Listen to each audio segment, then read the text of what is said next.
Greetings, friends. Hello. Welcome to another edition of Radio Gunk. It's really not a Today Tonight show, but we are cleaning out. We're cleaning out John's computer, and nobody bitched at us. We're only 2 minutes late, so it's not like it was that much. And it was very important that we get the clip from the View so that we could start our show with that. So, hi everyone, and welcome to what is it? Thursday night. I love you, Villanelle. Do you know who Villanelle is? No, I don't. I don't know that. Okay, Villanelle is there's a show called Killing Eve, and I highly recommend it to What you, John, because service is that on? it's on Netflix, Hulu. Okay. I'm not really sure, but I'll I was get you. watching Mayor of Kingstown. That's my Oh, I new heard that was binge. good. Is It's that good? really good. It's like Oz and The Wire had a kid. It's a cross between those two shows. Got that edge. Oz and The It's Wire. Those are two shows I have never HBO.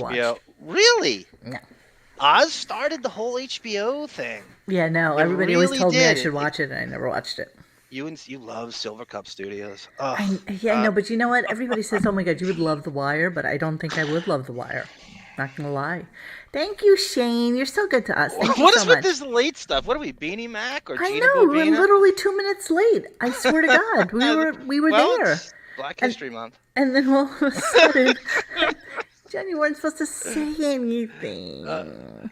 Silly. So what we're doing tonight, John had a ton of clips that we have not played on any other shows. So we decided, why not? Let's go with it. I know, I'm sure a lot of people love The Wire, but I just never, it's a little overrated. I like it, I'm but not it really into every jail season's radically things, different. and It's not really. It's about Baltimore plight. It's I'm about not into the Baltimore, war on drugs. It's supposed to be about the war not on into the drugs. war on All drugs. right, okay, it's not for everybody. No, it might. Unless it's Ozark, then I'm good. Okay, But I'm just not really, I don't think, and you know what? There's too many seasons, so I can't really commit to something that has too okay. many seasons. I mean, during COVID, I could, but now that I'm free, free willy nilly in Florida, it's like, I have no reason to stay home. To So, oh wait, the people are chat knows asking, do CP you like time. youngish men who spend their free time coding and lifting weights? Mo, do you Who's like this, youngish? Casey? I could see Alec Baldwin saying it. Mo, do you like youngish men who spend all their free time coding and lifting weights? Oh, that's so funny. Okay, so see Bon Jovial. Yeah, See, he might be right. I was bored overhyped the it too, shit out of me. guys. Then I just I was pretended I had watched overhyped it it all. too. If anybody But it's the asked. best. It's the best elements of those two shows. Yeah, yeah. I don't know. I have no interest. I just finished the final episode of the half season of Ozark, and it was fantastic. So I highly recommend that. Where did I live off? Where did I leave off in that? I think I'm at season 3. You turned me on to it. You love Jason Bateman. Holy God, do I Christ! love my Jason Bateman? I do, I do, I do, I do. Although, interestingly enough, I just started Arrested Development, which I've never watched. So I'm looking forward to getting into that By the a little bit. way, Mo, can Jason Bateman say anything without sounding sarcastic? Is there any No, he line he can cannot. deliver? No, no, he cannot. All No. back to It's Your Move. Okay, so we have lots of see. Okay, Marvelous Mrs. Maisel. Everybody always tells me that this is a great show, and I have said this before, and I got tons of shit for it. But I don't really like those kind of comedian type of shows. I don't like female comedians, and I don't like Joan Rivers-esque type of female comedians. And I'm not really sure that I tried. I really tried for a minute. And see, Tiger Lily literally is my sister from another mister. Oh, she Would leave loves Bateman. everything and That's everyone right. for Jason Bateman. I know you two would really. Have you never met her? Have you? No, I have That no that idea what she begs even for a looks trip to like. And you know what? Alabama. Even if she's Surely. adorable, because I know she's a little bit of a fidget spinner, but even if she was adorable, I don't want to ruin whatever Right. visual I have of her, which is really just her dog. So I have no thoughts about it. It would really just disrupt my whole visual of her if I knew what she looked like. Mayor of Easttown, amazing, amazing show. There was one, oh my God, I love Senseless. I think that's what Jason Bateman's podcast is called. It's just amazing. It's Tiger him, Lily, Will Arnett, and just Jack. Sean Hayes. Yeah, just Jack. I feel bad for Sean Hayes because he hasn't done as much as Will and Jason have. Yeah, right, right. And so he's He's kind of one like the trick pony. redheaded gay Yeah, stepchild in the whole situation. And, he's like more Broadway and more like effusive yes, and just as Jack hands. ish. Yep. And he doesn't really, but he has good questions. He's very insightful and he's quite delicious on that show. If anybody asks where the Eric the Midget show is for one more time, I'm just never going to do it then. It's going to be it is literally like us doing Roots. It's a mega spectacular and it needs to be done in the correct way. So yes, we are kind of waiting out It's on. almost like doing a Ronnie Munn show.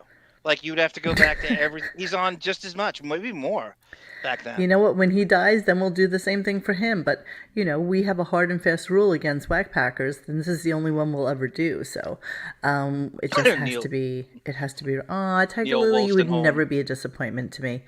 But wait, the other guy that I love, and I'm not sure who else agrees with me, but it's the guy from Friday Night Lights, and he was also Oh, in he's in shit. um, Yeah, that other yeah, show down in like South Miami or in the Keys or whatever. yeah. Oh God, what is his name? I He's in love the him. pilot of Mayor of Kingstown. Oh, is he?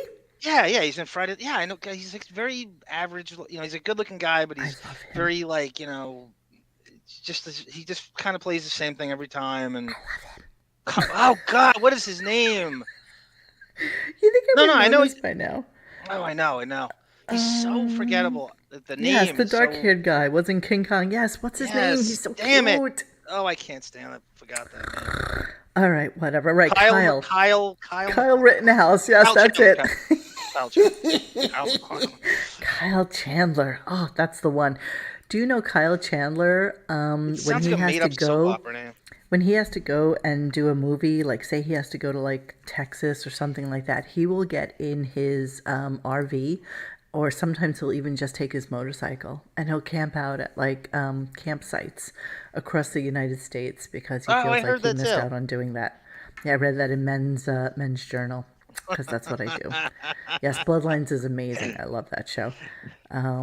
Okay, Pibble would love a Riley Martin show. I can't even get there. I do you It's not remember a I was bad idea. in contact with Ebron for like a while, Yes. and then I just lost him.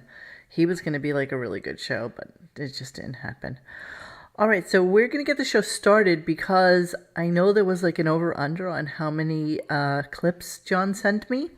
And I had it at 49, but then he came Oh, in I with was. the view. So, yeah, but he was a little deceiving because he would do like blah, blah, blah, one, Yeah, and point then it would one. be Right, part right, one, right. and then part two, part three, part four, part five. And it was all encapsulated in the one. So, in fact, there were 49 individual clips, Oh my God. You really have and to then real he real sent me the number? view. So, we are now at 50. But I'm going to tell you, Phallic Baldwin, but I will highly recommend Killing Eve. It is a phenomenal show. Okay. Villanelle is quite possibly one of the most evil human beings that any human being could ever run into, and I love her for it.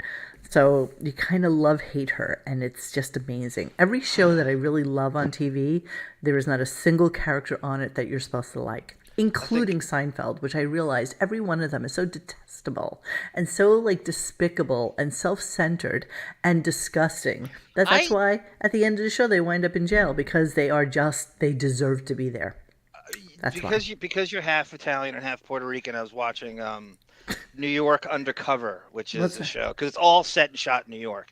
It's a Mhm. Dick Wolf show, and it was about it's Fox's answer to Seinfeld, which Seinfeld basically its entire demographic is Jewish and white people. So Fox decided, let's put on a black and Puerto Rican show against it and take the entire ethnic audience. And it was on Fox in the mid-90s, exactly when Seinfeld is at its height.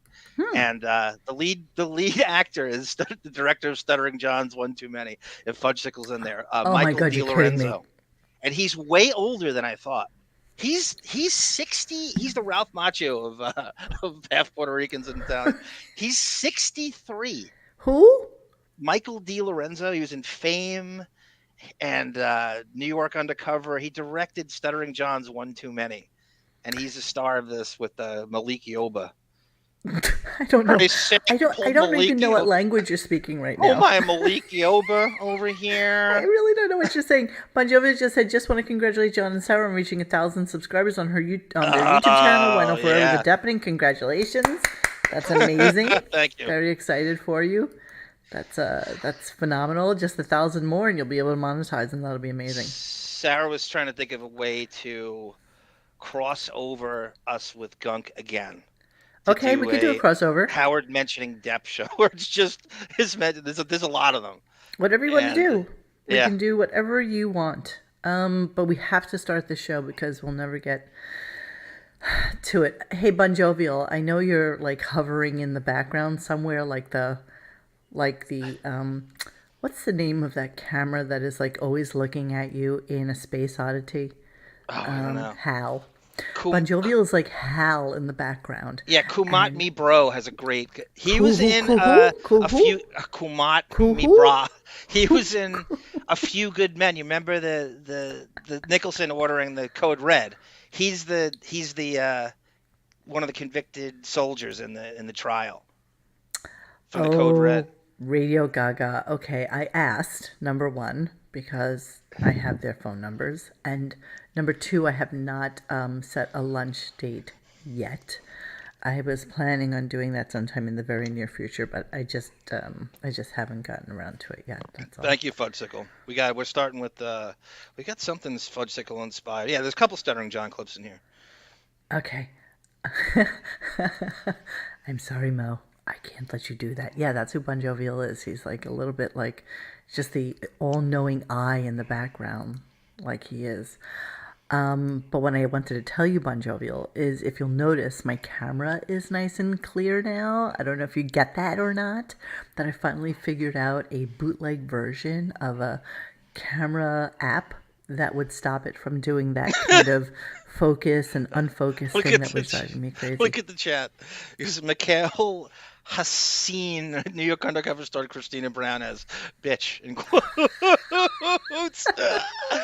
It's so, but people? that show Christina Brown would be on the show. And Melvin, New York Undercover was great. The sassy sergeant in the world made sense. Shows. You don't understand that Christina Brown, I'm 5'8", right? Quote, Christina bitch. Brown was probably about 6 inches taller than me. Wow. In 4th grade.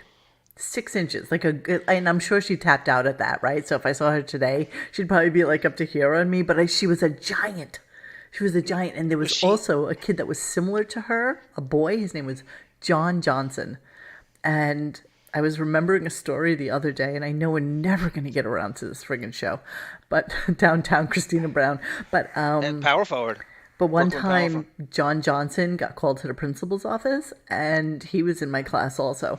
And I was walking to the bathroom with my bathroom pass, and I said to such a dick, and I'm walking past him, and I'm like, haha, just like a total dick kid thing to say. Oh my god! And he kicked me so hard. What grade is this?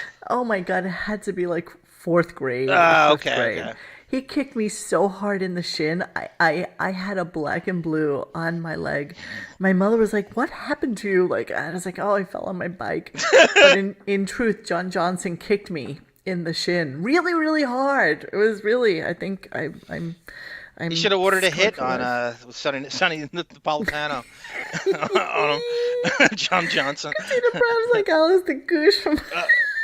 Oh, I thought you meant the Gooch from Different Strokes, which is kind of the female Gooch. I right? had a friend named Gooch. That's great. Okay, I swear. Okay, let's go. Yeah, Okay, so let's go. you The missed View. the beginning of the show where he sent me 49 clips, but then he sent me a final one just to put a little bow on the present that was the shit show that is our show tonight. So we came out with 50. Christina Brown. Christina Brown didn't kick me. She punched me in the stomach. Don't you know, Bon? Don't you know the stories? All right, so we are going to start our show now. and we are starting now. So what are we starting with now? I'd say The View, thanks to Ida Greenbacks, was the heads up. Ida apprised us that there was a Joe Rogan Howard story on The View last we left off, and nobody saw it. It just flew under the radar. It still hasn't been talked about. It's not a huge deal, but it is. I sent it to you, and so it's from last week. And the Viewstresses talk about the what's the Viewstresses. Oh, I like that. All right, let me see if it's rendered itself, because it was a last minute download, hence the reason we were 2 minutes Ida late. still hasn't gotten back over the loss of Debbie Matenopoulos. Who has? Honestly, who has? All right, here we go. Let me see if I can square this up for us. Hey, baby.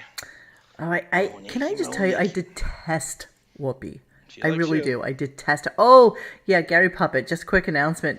The Super Bowl Squares pool is now up and live on RadioGunk.com in the forums section. So claim your 2 numbers for the Super Bowl pool before they go. We are also asking that if you would be so kind as to donate like $5, $6, $10, whatever you can, to the pool so that we can give away prizes for the first quarter, second quarter, / halftime, third quarter, and the final. Last year we actually wound up getting, I don't know, like $400 or $500, and so people got really, really nice Amazon gift cards and stuff like that. So yes, absolutely, you should do that. All right, so let's get, and a few years later, Ron Jeremy rubbed his junk on Mo. Yeah, I know, I just have like the stupidest stories. But that's what happens when you grow up in the city. Tim Sullivan wants to throw baloney at Sonny Hostin's ass. You're the guy who says the N-word and stuff. You like to say the N-word. That's right. To say the N-word. I heard you.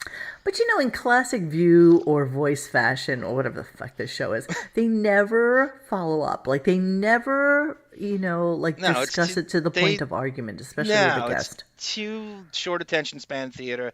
They have to have 5 segments. They can never take anything apart with any detail. Right. But I will say this. Say what you want about The View. Way better than Howard's current show. Way more honest. Way edgier. People are getting fired left and right. Constantly making it way better than Howard's show. They're all more honest. True.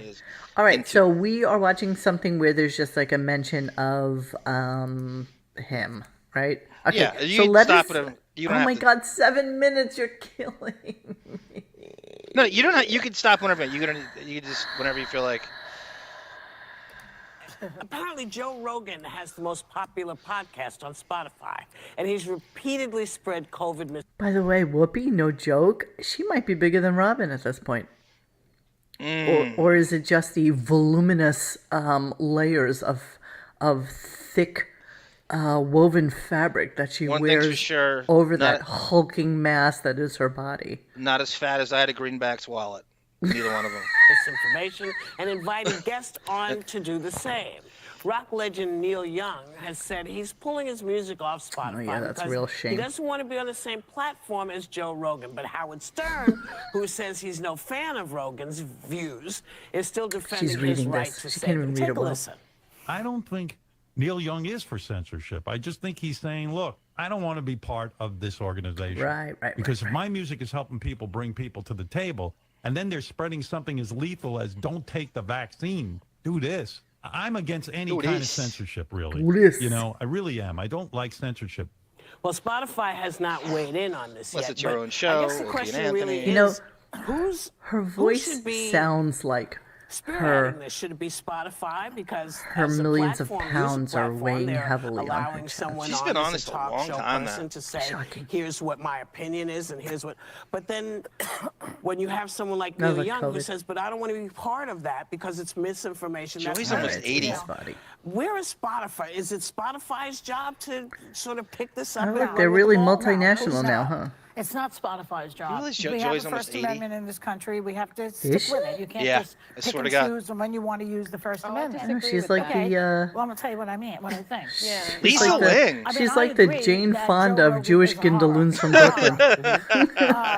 But What's the way opposite of to a counter Eugene when that you're Italian, bad you think she's speech is with Jewish? more speech. That's a The way very to good counter question, it but is I with don't think that boycott- happens. boycotts.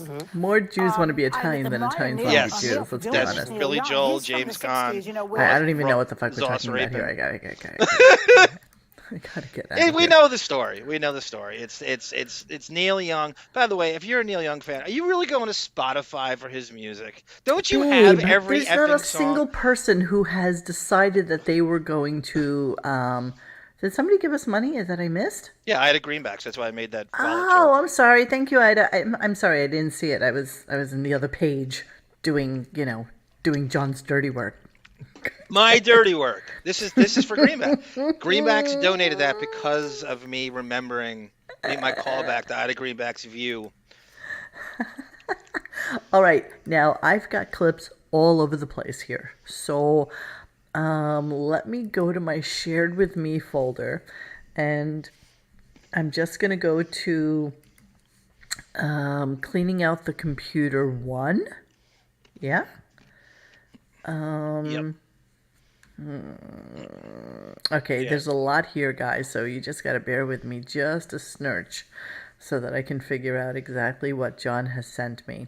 Howard might be the most pro-censorship person I've seen in the last 10 years. I don't think anybody edits Well, as I just find it gag like orders more than- psychotically ironic that somebody like Neil Young, who has always been against the man, right, would even have his music on a corporate entity such as. Oh well, here's the funny thing. I don't know if you caught this because you listen. You know, Sirius just announced the Neil Young channel again. Are you kidding like me? the same day that got whacked. You think it's a coincidence? I think Yeah, I do think it's actually a coincidence. I think that they probably were going to do a Neil Young thing. Didn't he just interview Neil Young? Yeah, Yeah, that's why he interviewed him, of because course. he was going to There's have a Sirius always- channel. right? And all this So- one that they love the publicity, and apparently Joni Mitchell's Canadian too, right? G Canada. So everybody Canadian is standing up for the cause, and that's what I thought I heard, that everyone's from Canada so far that joined the Yeah, cause. I heard that. What's the name of that horrible, shitty band that does that song? Oh my god! Honey, you gave me so much to go on there. I should be able to get this. I heard that Nickelback is also rebelling. Hey, you know what? If that's the case, Justin Bieber should do the same. Rio Gunk 101, Christina Brown, The Real Story. Yeah, if I could find her. Good luck with that. Wait, what were we just talking about? She's now Missy Nickelback. Elliott, Right. guys. No, you know what? Justin Bieber is Spotify's #1 song hit maker. So if the Canadians really all wanted to stick together, they could get Justin Bieber and probably BTS's family, who immigrated to Canada, as we all know, because all Koreans do. If you got BTS and Justin Bieber's families together, and they did it, that would make a difference for Spotify.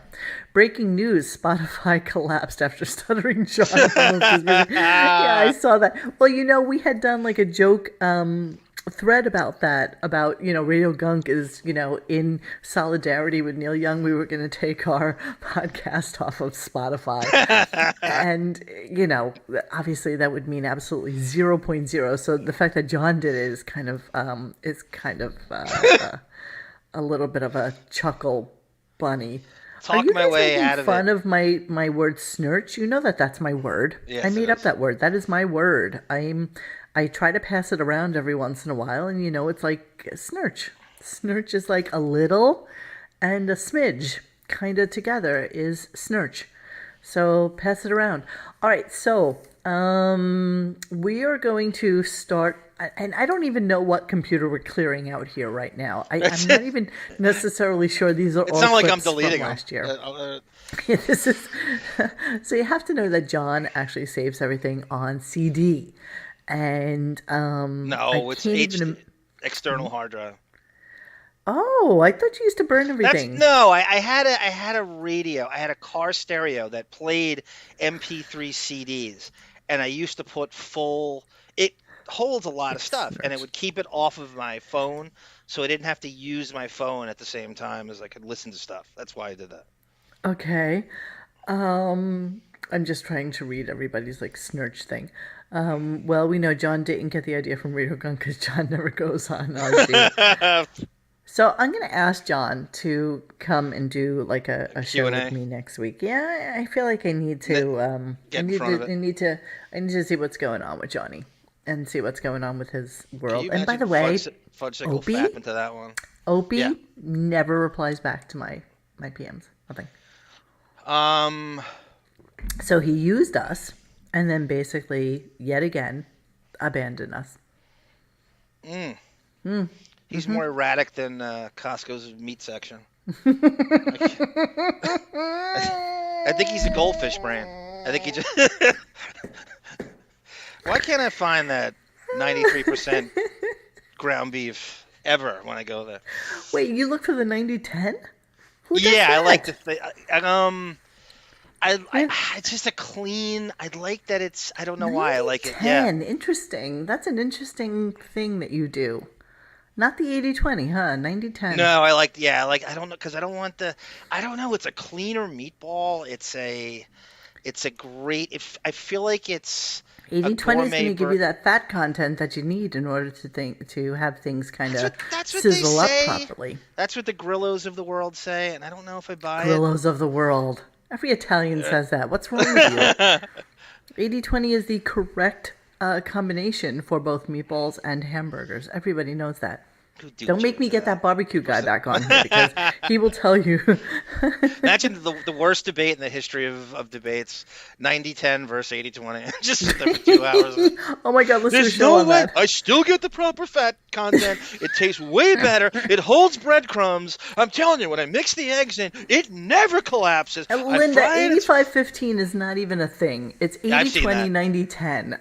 That's that 5% doesn't make any shit of difference in the meat quality. It's just what it will sizzle at, and that the fat content. Oh, Mo would know about fat content. Oh ho ho ho! Thank you, Jackie. Daytona. Classic. Yeah. Let's just look at all my fucking rolls. I love it, asshole. Okay, so yeah, see, 80-20, 100%. Everybody knows that. Okay, so let's go to. Oh, right. Let's go to what's his name? Here we go. Oh yeah. So this is right. So this is as Monique would say, she's the Doris Burke of Radio Gunk, the guy who has AIDS, Shaquille O'Neal, as he told Xavier and I off when we've talked about this clip. You actually had a discussion about. Oh, that's right. You guys were talking you called sports. Shaquille O'Neal the guy who has AIDS. Right. Was that when I had to go do pee-pee or get water or something to get my readers? Which again I forgot. All right. Here we go. Listen to it before in the past? I see the show on E. Do you? A few times. So you know what sort of to expect? No, I don't know what to expect. No?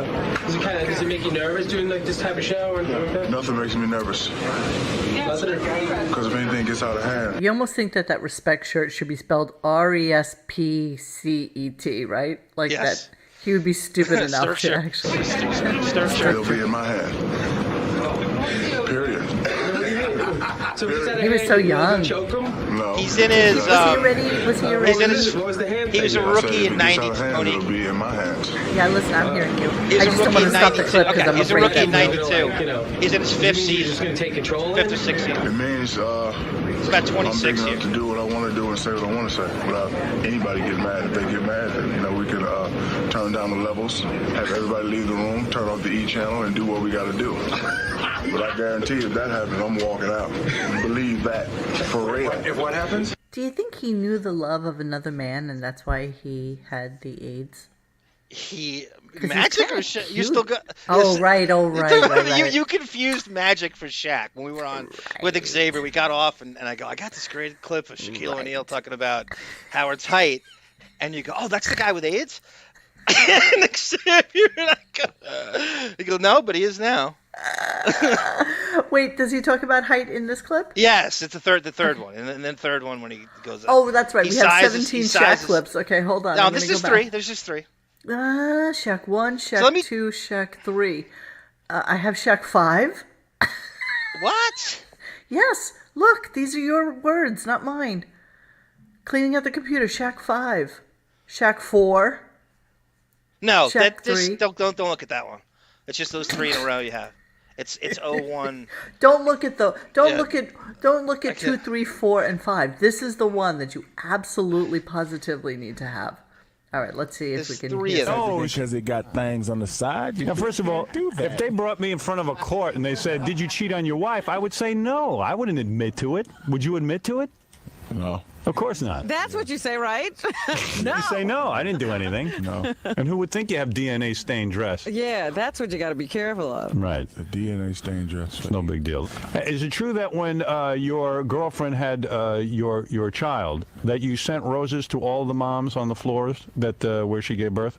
Yes, that is true. And how big was the baby? I mean, you can imagine. Okay, here's the height thing, Monique.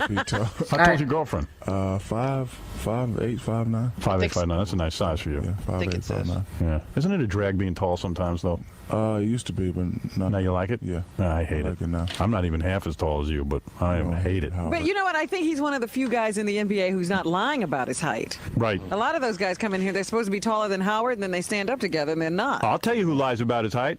Magic. I was on his show. I was standing right next to him. I'm 6'5". I was off my boss. Stay off my boss. No, but seriously, Magic was 6 foot. Magic. He lies about his height. 6'9". He's 6'9". Now, how could Magic is 6'9". Howard was taller than him. I was taller than Magic. Then you're 6'9". Then. No, then I'm 6'5". Stand up for a second. I've been measured.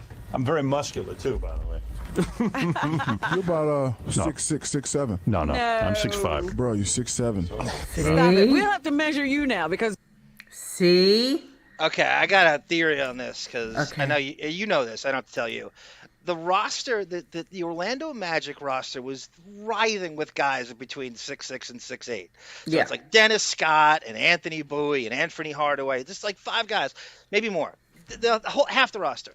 He knows 6'7". If anybody knows, he's been dealing with height his whole life, sizing people up. He knows nobody knows height better than Shaq. If you don't believe Howard's tall, because what do we say on here? Because when you go over 6'6", it becomes freaky. Then it becomes you're more of a goblin. It's the Marfan thing. You know what I mean? Like when you're 6'5", it's kind of normal. 6'5" is the normal height.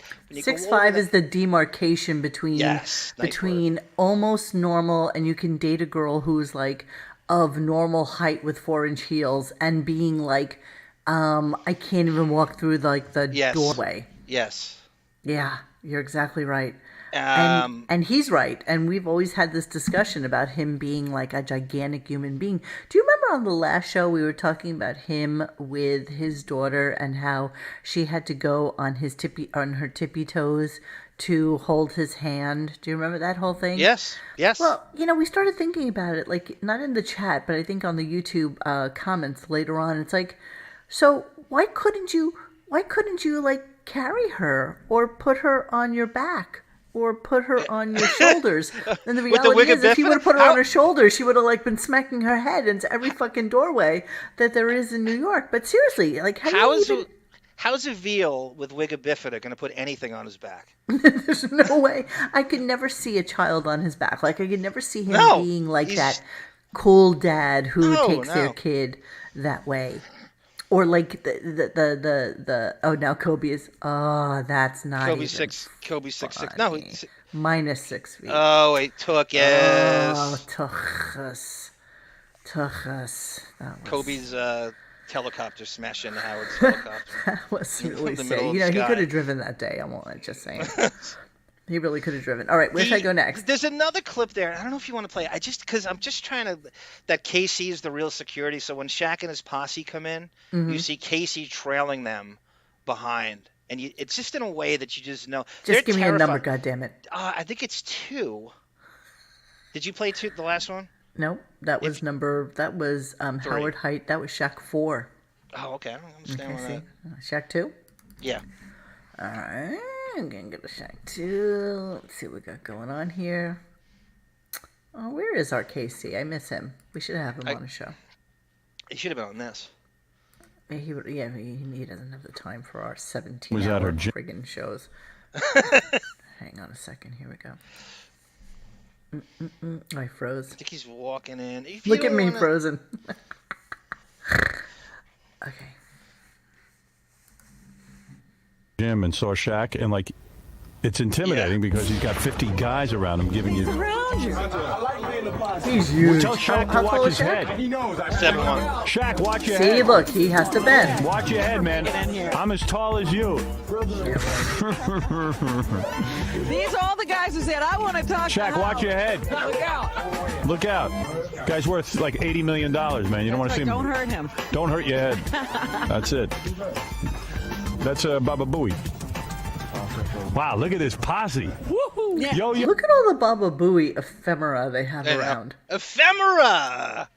Is that a speed drug you take? I think that's actually paper, so it's not really correct. But here, they have a buoy here. They have a buoy here. Yeah.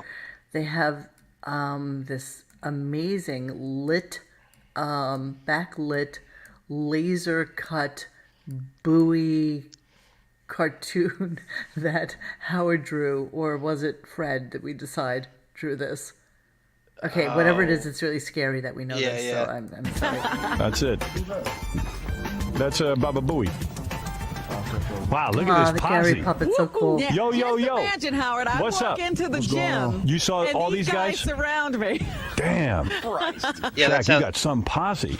And you know what it is with your posse? Your posse is intimidating. Yow. We're supposed to be. Look at my brother over here. He don't even crack a smile. Yeah. Supposed to.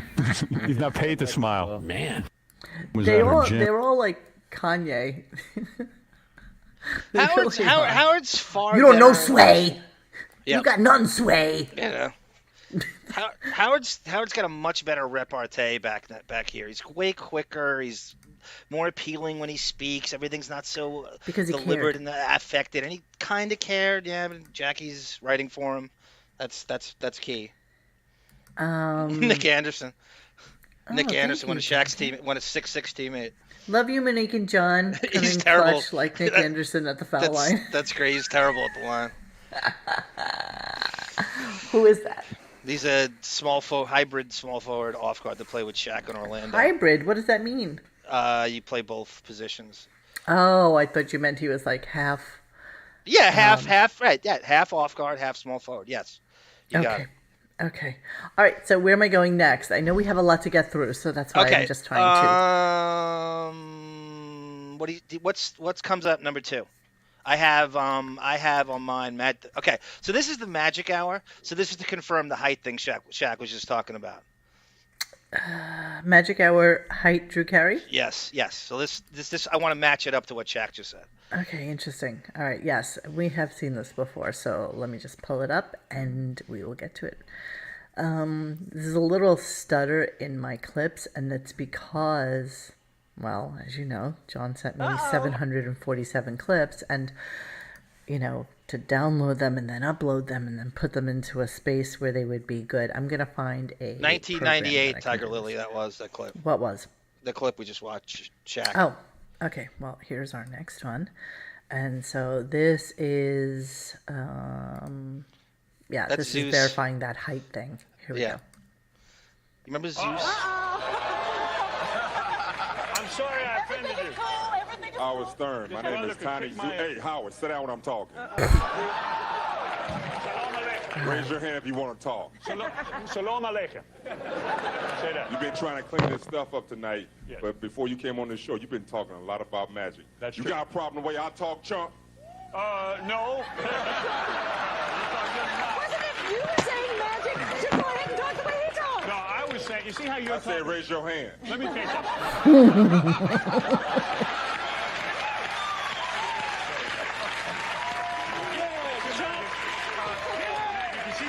That was a planted actor, man. I know him. It's Tiny Lister. He passed away like last year. 2 years. Oh, did he? Yeah. All right, let's ask. Drew can ask a question. Drew, you got a question over here? Hi. Hey, Drew, how many hookers were you with last night?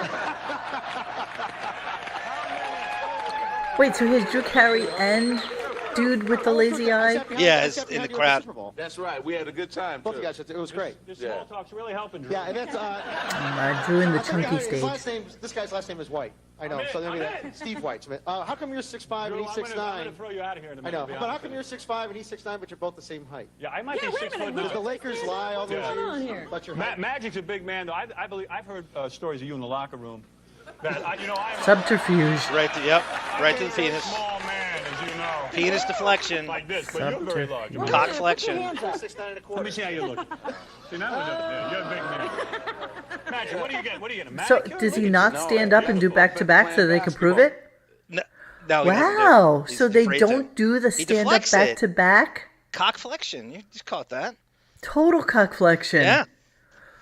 Wait, how do they not stand up and do the back-to-back to prove it? In the beginning, Howard's getting out of it. He's hitting the bat chute.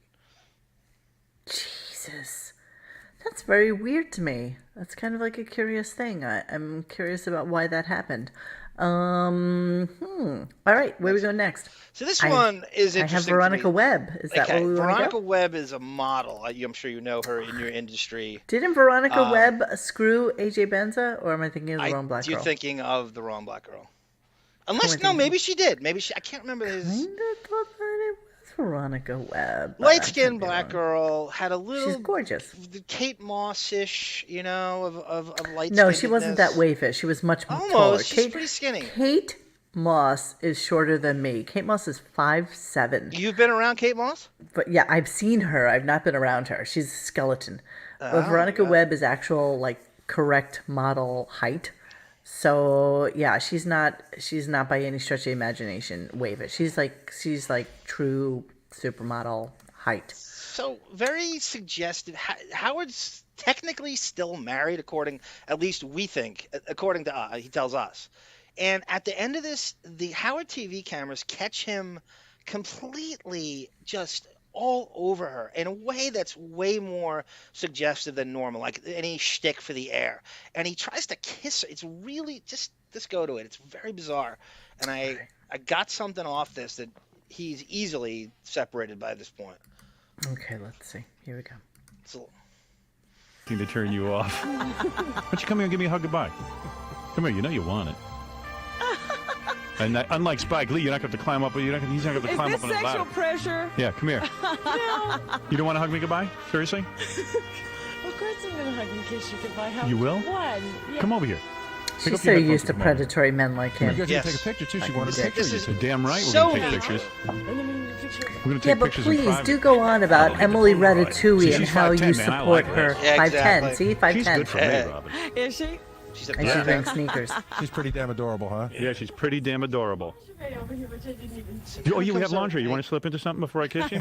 She's 5'10". Now look at Beth compared Wow, to her. you look really good. You know, you're a very handsome couple. Maybe we make a good Robin, how do we look together? Look. It looks like Beauty and the Beast all over again. Hey, don't goof on Veronica. Who's that in the back? You think I look good with you? Oh, I don't know. Well, The I don't know. picture? I can't see. Well, you Oh, can't it's look. Charles Grodin. It's a Come on, bald who's Charles talking? Grodin. Tell me we don't look nice together. Who is that Oh, talking on back Howard's there? left? I don't know. Who's that? You have more hair than Who's me. that? Yeah, well, that's what's so sexy. Who's that When on my hair's Howard's left, careening guys? down your face, and then when I move down, and when I start I kissing your don't belly. know. I'm going to be jealous of your hair. No, you won't. Believe I me. will be. All right, come here. Give me a hug goodbye, and then kiss Goodbye, me. Howard. Wait. Here, give me a hug. Yeah, maybe I'll get into this AIDS work that you're into. Look at that. You don't have to. You don't have to who's stand that on your guy? tippy toes with me. I do. No, you don't. Who is? I do. You like that, right? Yeah. Come on, give me a little kiss. Where? No, just give me a kiss on the lips. Come here. Okay. I mean, let's not say That's that not how you Veronica kiss Webb me. is probably the You know you want sharpest to- crayon in the That's the kiss. Nice chair. Where was your tongue? primary bright color bomb. Hey, do me a favor. When you're walking down here, make like you're walking down the runway. I want to see that. So you shake your butt. Yeah, but you have to do something for me, though. What? What's that, my sweet?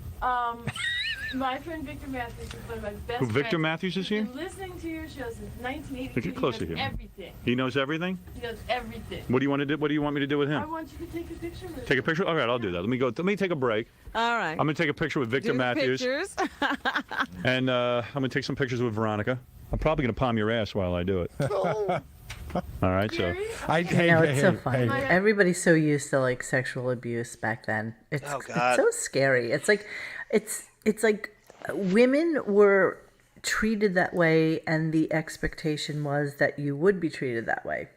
You know, it was just really you can all say gross and you can all say poor girl. Oh, it's Yeah. Would Ye. That's what Oh, it Lady is? Nine It doesn't says. look like him. I know what he looks like.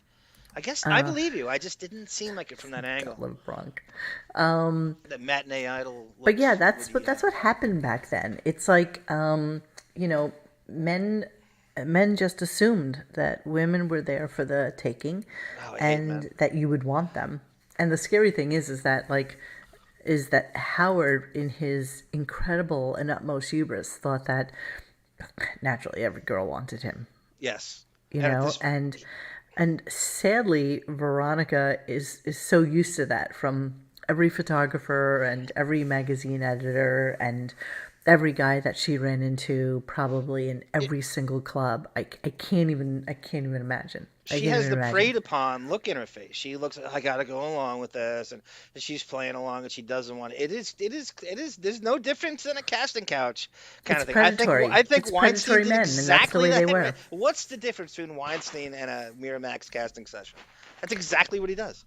Yes, David, you are correct. Howard didn't date gay in the 90s as overtly because it was money to be made on heterosexuality, having a TV presence. Yes, of course, the Sibian, the strippers, the lesbians, all of that stuff. He was gearing his show towards something that he probably never liked, let's be honest, and that would appeal to the guy, trucking across the Midwest, working a 48-hour shift or something like that.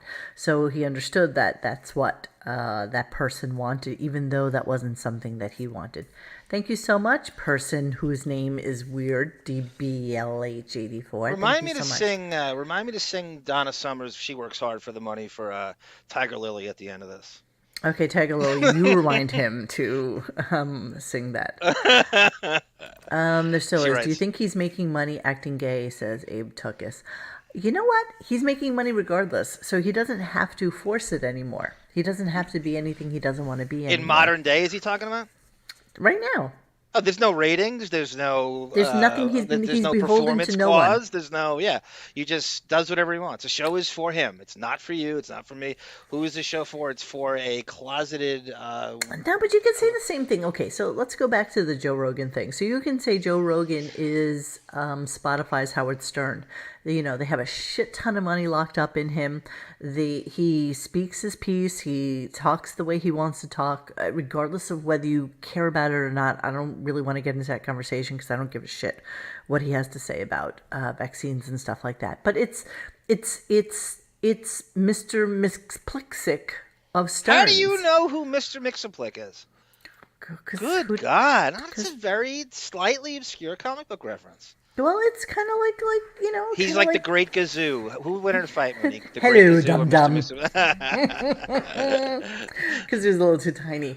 But you know what I mean? He's like the opposite of Howard. He is the opposite person. So Howard, gets all this praise from one side about, how he speaks because he's talking to one set of people. And Joe Rogan gets all this praise from the other side because he's speaking to another side of people. The problem is that most people tend to go with the Howard side, and sadly on Joe Rogan's side is like Kid Rock and Peaches and Herb, or what are those two girls women that look like Robin?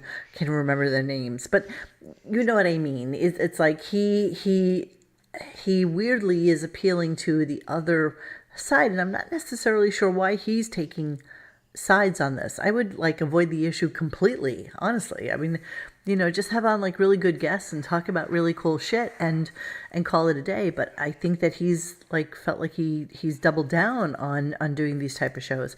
He would have never apologized had Spotify not asked him to. I can't even imagine he would have made that video. Monique, did you say, because I just turned away because I was looking at my notes on some. Did they announce the stock, the money they lost Spotify? Didn't they lose $3 billion in stock? Today, who? Facebook? Well, no, before Rogan apologized, Spotify announced they lost, was it $3 billion or something like that? Yeah, it was like $3 billion. Right, so they're a Swiss company. I think they're from Switzerland or something, or Sweden. And I don't really feel like they understood the backlash that he would get. And I don't agree that Rogan deserves it. I'm just going to throw that out there because, freedom of speech. If you're okay with Howard saying that everybody should die, who's who's in a fucking hospital, then you can certainly listen to, Rogan's point of view on it. It's just And if you think Howard cares about your health, and if you think he is the biggest sociopath on the planet, he doesn't care if I die, he doesn't care if you die. He wants George Stephanopoulos to give him an attaboy, and Clooney and everybody else. There's nothing about that that's humanitarian based. No. Zero. Oh, zero. You're exactly right. I actually think Rogan would help you if you were stranded on the road. Rogan would stop and help you. Howard would fly over your head in a helicopter. Yeah, I mean, yes. Do I think Joe Rogan has changed a little bit since he moved to Texas and, got out of he's trying to be like the Wild West. I carry a gun, no taxes, so don't tell me what to do. Right. But I don't think that he has changed intrinsically who he is and how he likes to interview people and what he likes to say. So I see both sides of the equation. I think that it's ridiculously stupid for a Neil Young, who has always raged against, corporateness and governance and shit like that, to be the one who says, I don't want to be somewhere where somebody has free speech. And I think I saw again, back to Canada with Gina Bobina and G Canada. I saw this theory that it's just inherent in Canadians that they just care about people more than Americans do. They put people before money, and they prove it over and over. Canadians. Who? The inherent, a typical Canadian versus a typical American. A Canadian cares about humanity before America, about they whether it's the medical system they have, or that's the theory that because Neil Young is Canadian, that's how he's inherently brought up to think. Babe, Canadians used to send natives to these horrific schools where they would torture them, and they found like these graveyards of all these kids that they tried to Canadianize as opposed to. I didn't make this up. I read some theories about the current Canadian. Now, I don't know what you're talking about with that. Who's the current Canadian? Eddie G. Well, Miss Beaverhausen, don't forget, is Canadian. G Canada, here he is. Here, if Vaughn promises to never sing again, I promise to care more about people than money. Yeah, too bad. That's not going to happen. Sorry. G Canada's one uptight MFer. He's got the feud. If you can't get along with Tiger Lily, man, you need therapy. Who? G Canada? Yeah, no, G Canada. I like him. I like him too. Guy. But he's sort of like there's some kind of prickly thing he has with anything. Well, you know what's so funny? It's so cute because Tiger Lily a lot of times will espouse something exactly as I would say it, except she does it a little bit, more intellectually. Well, no, more cute, actually, because Tiger Lily's just cute. And people will rip her a new asshole. And I feel like sometimes I get away with stuff because I own the forum and because people don't want to fight with me. And I'm more than happy to argue a point of view. The problem is that I don't want to take sides on our forum. I don't want to be the person that's for or against something. I mean, you all are clearly aware that I was against Trump, but I would have been absolutely fine with any of the other 8 or 9 people that were on that stage with him before he became the Ted Cruz? The guy. Yeah, I would have been fine. Oh, God. There's no way you'd like Ted Cruz. Oh, stop. Dude, in comparison. He is hideous. I still would have taken him. There's no way you would take Ted Cruz. I still would have taken him over Trump. I don't believe you for a second. It's just him. I still would have taken him over Trump. I wouldn't have cared. I mean, he would have hired people that were like normal, as opposed to Rudy Giuliani, who went on The Masked Singer this week and 2 people walked out. I thought that was pretty funny. All right, but yeah, we're going off the deep end. I still haven't even gotten to what was I doing? Oh, right. So we were on Veronica Webb, and then after that, Mr. T. Yes. Mr. T gives Howard the eyes of the Pelican over his. Okay, I don't even know what I'm reading.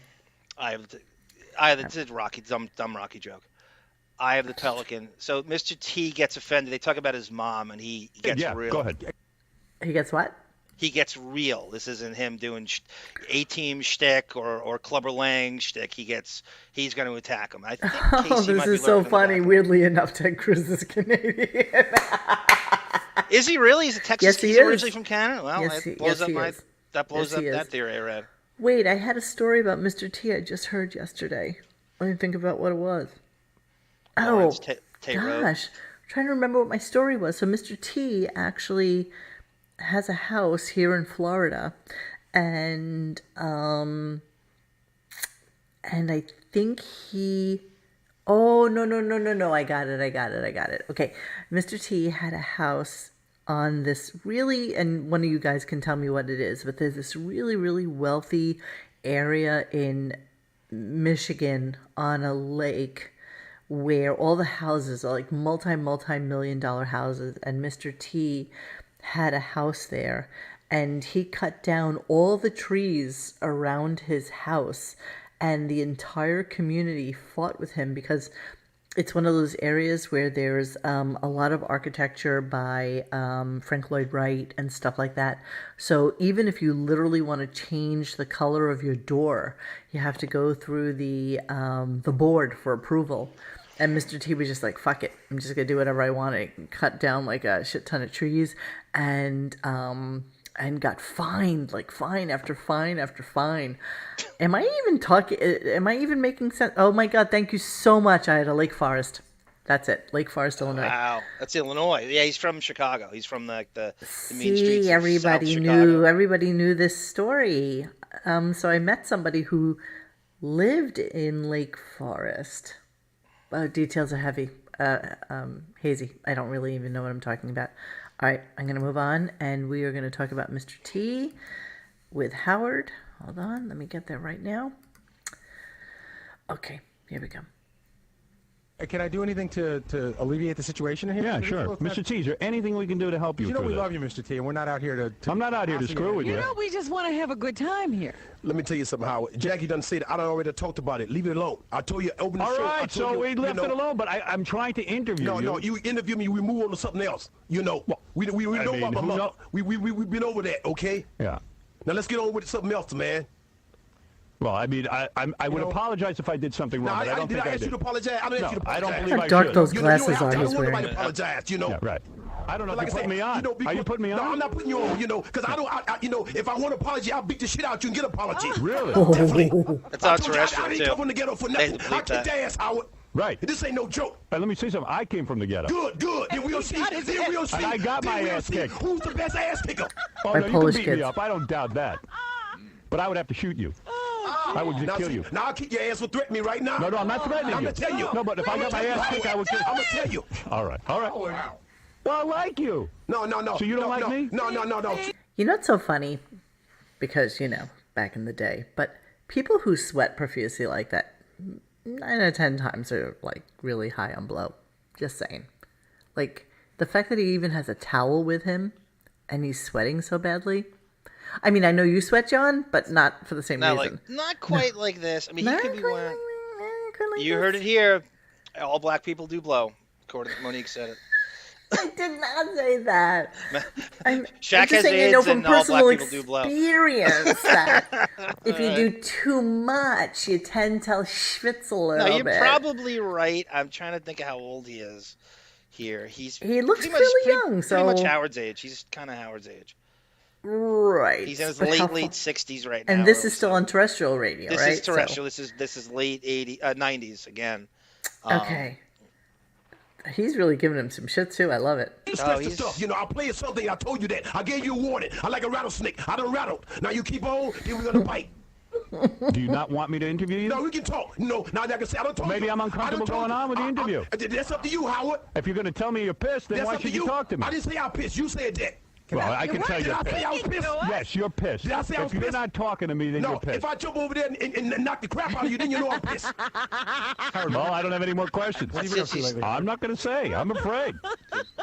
Brothers threaten me every minute. Maybe some music will leave There is. Well, how did he get in here? There's our boy. There's our KC. No, that's I wore my pajamas last night, Mr. Why isn't Ronnie in? Why isn't Ronnie in this? You were going to kick my ass. You know, This was tense. I don't believe it. I done passed it. I don't believe it. I done passed it. It's very upsetting. Howard, this would be very upsetting. Howard, this would be the wrong time for me to say that I was talking to the publicist and I didn't hear what started this whole thing. I don't even know. Get out! What happened here? What was what precipitated this? Howard was talking shit about Mr. T's mom. Oh, And his don't you talk about upbringing my and mother. stuff, and judging is like, oh, you come from a broken, every cliche, every black broken home cliche you could sling, and it came off as racist too. Man, you don't talk about black guys' moms, right? My black guy, right, Beanie Mac? Look at Neil, from this to saving worms in the Hamptons. I like what Dorian Morgan said. Psychotic Mr. T is outsmarted. Yeah, he's often confused as not being like somehow that rage is not. He's very smart. We kind of do not underestimate Lawrence Theroux and his IQ. David wants to know, Arm, do you have the clip where the guy comes into K-Rock to do something with Oh my High-Pitched God! Eric, Yes, it's in this, David. and he faints and fakes lying on the Yes, ground, and it's in police this. come to get him. Oh yeah? Yeah, it's at towards the end. It's Oh, a guy, okay. a guy just like he spot welds himself to the ground, and he forces him to call the cops on him. And I'm obsessed with clips that make the veal get up from behind the Wizard of Oz, Exactly. And he The man has behind to, the curtain. right? He has to get up and stand and talk to someone straight. I'm obsessed with that stuff. Should we play it since we're here and David just talked so we about don't it? forget? You know what? What is it? Is there anything better than a David audible? No, especially since we have it. So I let's know. do it. All right, where is it? Rich. It's 25. Rich won't leave the studio? Yes. All right, So I got I have it. I have it broken up in two. Oh, One is shoot. Howard getting up screaming at him, and the second one is they bring the actual cops and the badge one he's beating off to it. Come in. Really? Again. Yeah. Okay. I got them I can't both. believe Hang you on. said that. I can't believe you, bro. Are you sure that's not you just making believe? I know that you'd you're- think David is me David at and 31. you are kind of like 2 degrees of separation. Okay, so the visual, just to start this clip off, is going to make you guys pee your pants. All right, hold on. I can't Let me believe get you there. brought that up. This is so funny. Here we go. Okay, so let's take a look what's going on here. So we got... Okay, who is this? What is going on This is a guy here? that was done... High Pitch Eric had some homo-erotic segment, and he was brought in to touch High Pitch or something, and then he decided Thank that you, he just dropped himself to the ground and forced them to peel him off, and they don't touch him. Okay, so there's High Pitch looking Yes, his this is slim after the fetching segment. self. This is after his segment. Okay. This You is can real. get up now, or Ronnie and I will just carry you out during the commercial. They don't do anything of the This guy's a sort. character. Oh my God. here. High Pitch is gonna lay on top of him, Howard. All right. Well, anyway, we got to take a break because we've got a true maniac here with us. This is 2005, Monique. What happened to me? you homo. What happened is you just limboed under High Pitch Eric. What happened? Yeah. Just so you know, May 14th, I'm boxing. Leave him there. Fuck him. I'm boxing John. It's a All right. Okay, I got to take a break. it's a fake feint. yeah, It's we what gotta Beth does. get this- It's what We Beth gotta does. get Oh, that's like All a classic right. picture of Eric Thank you, as well. guys. Yeah. Thanks. He's essentially doing Beth, Monique, fake feigning. He's dizzy That's what because he doing. doesn't Really? eat enough. Yeah. Oh my. Dude, we're off the air now. Get off. We're off the air. Okay. Oh, Jesus. Ronnie can never get physical. He can't do anything. Because he's 5'1". I know, but it's just so funny how it never. Like even literally, something that's like this. Tiger Lily with glasses and a beard, and Jewish. Let's do elbows. Is it okay? Okay. All right. Can I love you, Tiger. You gotta get up. Get up. Come on. It's over. $1,000. Get up. Beanie Mac goes, even young Gary looks like shit. It's over. We're off the air. You really think I slipped on purpose? I was watching you the whole time. You gonna get up? You gotta work on your I'm gonna get up. Let's go. Now. All right, help me out. Let's go. You don't need any help to get up. Let's go. I have that too, Kylo. What is it? Gary Busey. I'm on the clip. I'm not reading. I know. I just. All right. I'm not doing this on Gary. Look at Bianca. Why is Bianca there? That's so funny. Why is the dog there? Howard's getting nervous now. Why is Bianca in there? I'm not faking it. You really think I'm faking it? I think Beth came on. We're gonna give you $1,000. I didn't even notice that. And now, come on, get up. Now Robin's up. You used to be a nurse, right? Come on, get up. You used to be a nurse, right? More folds than Banana Republic and Robin. I'm not really lying. I slipped over this wire. I flipped over this wire. Here comes the veal. Come on, get on your knees and get up. Try the veal. I would kick him. I would kick him right in the fucking belt. Like, get the fuck up. Come on, end the story. This is the most entertaining thing about the show. It's better than the high pitching segment. I like we seeing really them do a trust show. that. We've been good sports to you. We gave you $1,000. Be a champ.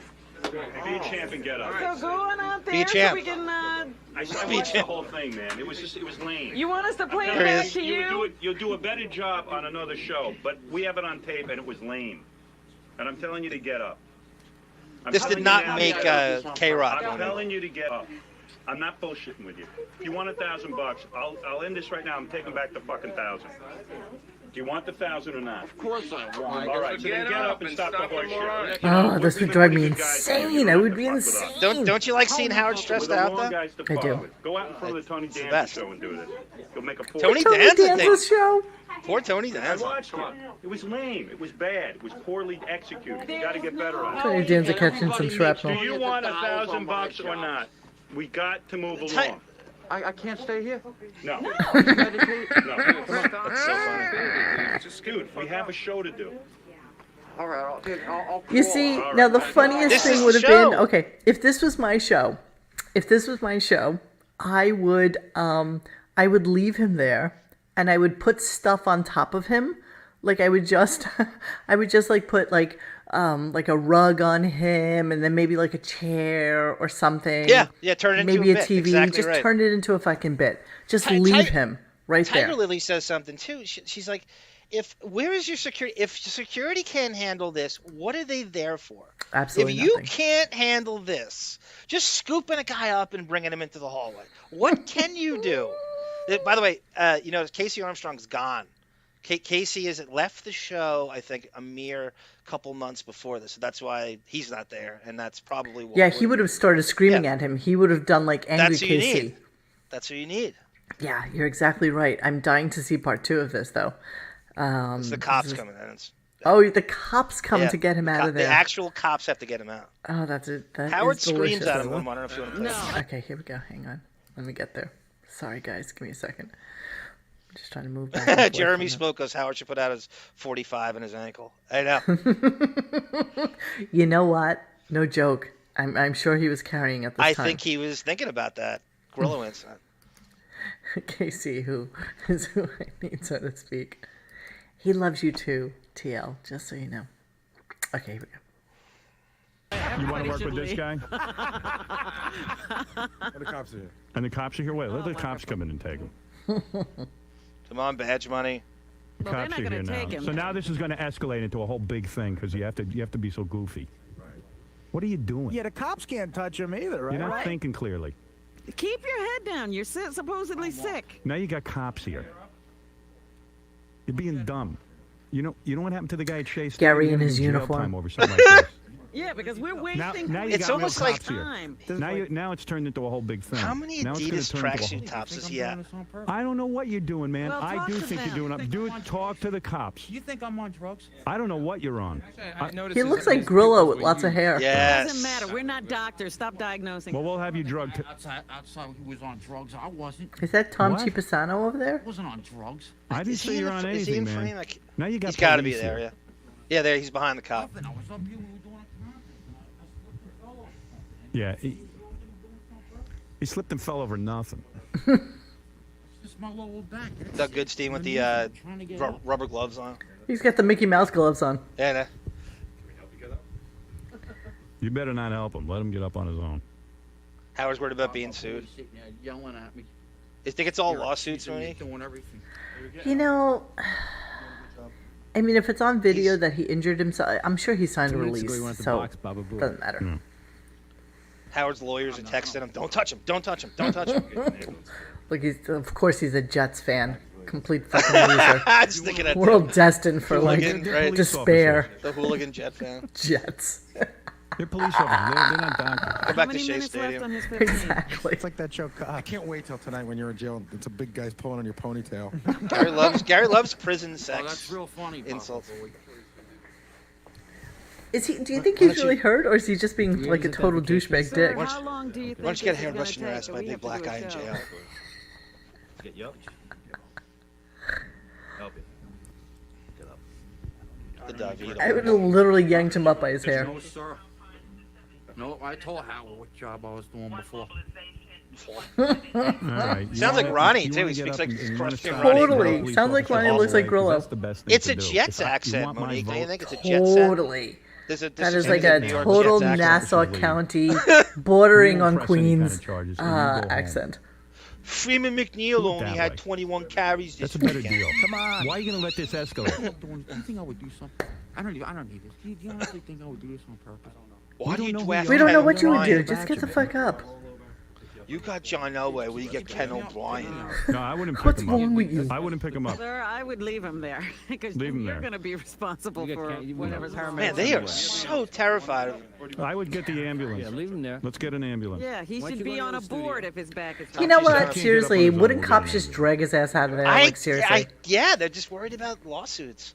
I honestly think Howard's team of lawyers texted him. Yeah, but if the cops are there at this point and the cops have I to know. remove him, I- then it doesn't become Howard's problem anymore at that point. So you could drop to the floor in the middle of like Letterman, and they can't do anything. hostage. We're being held hostage. I I think feel they like would we're take you out. Yeah. That's it.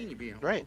Don't worry about what we're saying. Okay, Just so get up. if you go to see any of those shows, I'm not sure how many of you have ever gone to see like a Letterman or SNL or any of those things. Even on the Daily Show, like your ticket, it Yes, says the on the back of disclaimer. it, Right, you it's know, like a by 10-paragraph entering disclaimer. this space, you know, you waive all rights to Yes. your likeness on TV, any liabilities, blah blah blah blah blah blah blah. And So they have 'em basically, sign in you that rip release. this ticket. That means that you agree to whatever it is that goes on in here. And they have him signing that release in the beginning where they. This come guy in. for sure had to Yeah, sign a yeah, release. yeah. So he's like a little bit of a weirdo, though. I don't really He didn't know he was on the appreciate radio. him Yeah. laying on Done the with floor the like studio. this. You're at a radio The show. dick move. Microphones in front of him. To answer Beanie Mac, the black security guards I think Not even started good. at Sirius. Wait, what? This is- What's the question? Beanie Mac wants to know where the black security guards you see a lot of times hovering when remember the Elliot Offen thing we watched? They started at Sirius, I think. That was a compound Sirius security then they brought those guys in. When we watched the Elliot Offen clip, that was Sirius. The black That's guys slowly hovering. assisted. What do you mean you're trying to send a super chat during all of these episodes? I sound like stuttering John. I have failed every time. Let's not talk about it. Well, it's got to be you. You see other people are doing it. Why don't you have a little conversation with Ida Greenbacks and she'll tell you how to do it, or Shane, or someone if you want to give us. Tiger a little Lily's money, right that again. would be nice. Watch Howard's eyes and facial expressions. I know. He's got the crazy eyes. This is when he gets really rattled. You see the bulging eyes and the. He's just he's worried about his bottom line. I'm sure this. Abe Tucker says your account is overdrawn. Yeah, those boilerplate releases will not stop lawsuits. Of course they wouldn't. But, you know, all of this is on camera. So there was definitely nothing there that would impede his ability to get up. I mean, really, this is like... Good actor. No. Leave it to Triana with The a worst. boilerplate. He didn't have Kathleen Turner as a teacher. Oh my God, this All would right, drive we'll me go to another studio This then. would Watch you drive in the me insane. I'd be like, dude, get the fuck up, get out of my fucking studio. Imagine someone did that in Uncle Vanya. Oh my While God, you're in yes, your I would have kicked them. Especially since my dad actually was in. Did I tell you my dad was Did in he that go with to me? Uncle Vanya? Your dad went? Well, no. So what happened That's so was cute. we needed. Oh, you're so cute. We needed somebody to play a driver in one of the scenes, and last minute this guy fell out of the show, and we were starting a 3-week run, like in 2 days. And we had nobody to replace this dude who was the driver. I mean, maybe it was like 6 lines or something like that. And so I asked my daddy if he would do it for me, and he said yes, and it was so cute. That's so great. Isn't that how Danny Aiello got started? I guess so. Well, the paramedics will be here. That'll be exciting. When they show up, you can come back in. Oh, get out. You guys have tasers, by the way? No, too bad. Paramedics are here. Oh, good. Oh, paramedics came Take your now. 22 out, I Howard. can go to the other studio. All right. So maybe we'll just go do the show from the other studio. Other studio. That's the Yeah, Howard had his own studio. So right, the K-Rock DJs had to use the other studio. They That's all right. I shared, and forgot he had about his that. All right. Why don't That's we go right. That's why the don't we take a little cabbie break? I'll move Ron into the Jeremy studio. porn thing. What was that? I forgot about that. What? I give these guys a lot more than the cops in suburbia.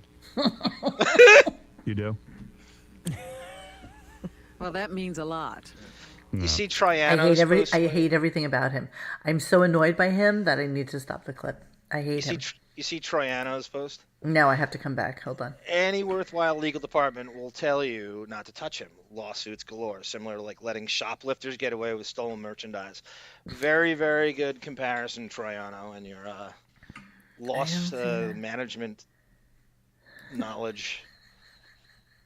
So I'm calling into Sandra. Oh, he remembers that. Wow. I don't have that on this, but I will bring it back. You do know the story behind that. Hopefully, David, like the things that he does, the things that Arm does. Arm has a memory like a steel vault. Like if you tell him just something really, really stupid in passing. Like I really used to love Dr. Pepper, but I don't drink it anymore. He would 1,000% bring that back up to you 3 years later.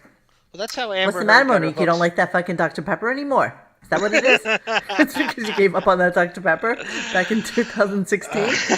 And that's the way he is. That's what he does. Thank you so much, Shane. See, Beth Slowly Assistant working fine for me. See, you see.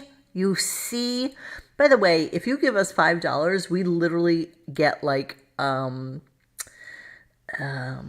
think it's like maybe $4 of that.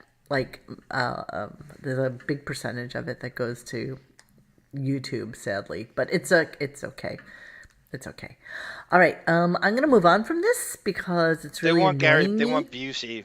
You want to go? It's like a. Let's do it. If we're doing the best of clearing out, let's do it. Very similar to this. It's. Oh, the Busey fight. Yeah. Okay. So where is that? 19. COTC 19. I have 17. I have 18. Gary Busey gets insane and attacks. Oh, that's a classic clip. All right, we are clearing out the computer, but none of this has anything to do with any of the shows we did last year, so it really doesn't matter. This is just like a random, like cool, great random stuff. This is like the ARM package. This could be the show. This could be a show. Every week we find stuff that Howard doesn't want repeated, and I try to find. And we are here to help you with that. Yeah. No, exactly. All right, hold on. Let me get back to the video. Give me a second. Can I tell you my favorite Dr. Pepper story real quickly? Okay. Better than Dr. Sarno. There was one the other day, I think Shortwave put it on the thing, all the different versions of Dr. Pepper that are out there. And one of them is called Dr. Perky. And that's Beth's favorite soda, by the way, Diet Dr. Pepper. Dr. Perky. Wigatron G. Canada says, Wigatron shit himself when Busey came in after him. He didn't know what to do. I really thought he was going to cry. I like watching them pretend they're having fun with it. And they kind of dance around, and then you can see, like Tiger Lily said, the crazy eyes bulging, and he's terrified, and he's going for the. Thank you, Abe Tuckus. Who are these people? I wish I knew who some of you were.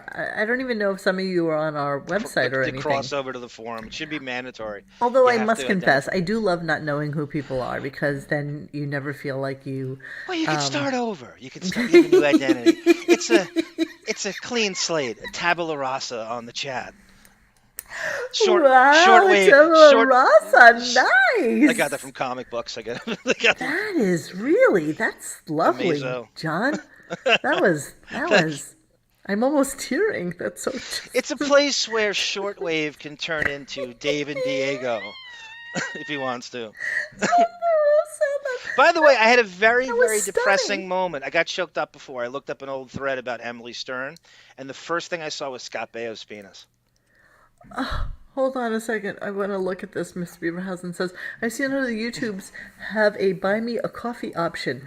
And they said And they have said that they don't get penalized like they do on a super chat. Okay, I know nothing about this. I just know that when they told me that super chats were available to us because we had reached the demarcation for how many people we needed on the site that we could do this. But I'm going to look into that. I'm going to look into buying a little caramel macchiato thing or whatever it is that you're talking about. I think you should get Ida, that you just really for do using... need to join the forum.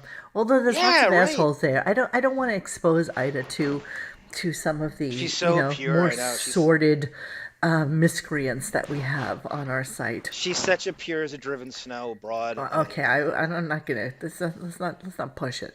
Let's not push it. I mean, she's still Ida, for God's sakes. All right, so this is Gary Busey being really weird and antagonistic, and everybody in the studio got really scared. Look at all the cassette. Look at all the carts. Look at what goes on here. This is what Fred had to do in order to access carts. This is when Fred actually had a job that he knew how to do. Do you see all this? Look at all this shit going on here. Bon Jovial can do in 30 seconds. These are all carts. Yes, that's exactly right. And he won't share how he does it with me, that bastard. That's it. Look at Crazy Gary. Look at him. We'll be back right after. Oh, what are you doing? Oh, no, don't you leave. Wait a second. What are you doing up here? What? No, put on a... No. Right on your neck. No. Scream. Scream like a banshee. I love Jewish scream. Jewish. Did he say I love you, Jewish face? Yeah. It was burn me.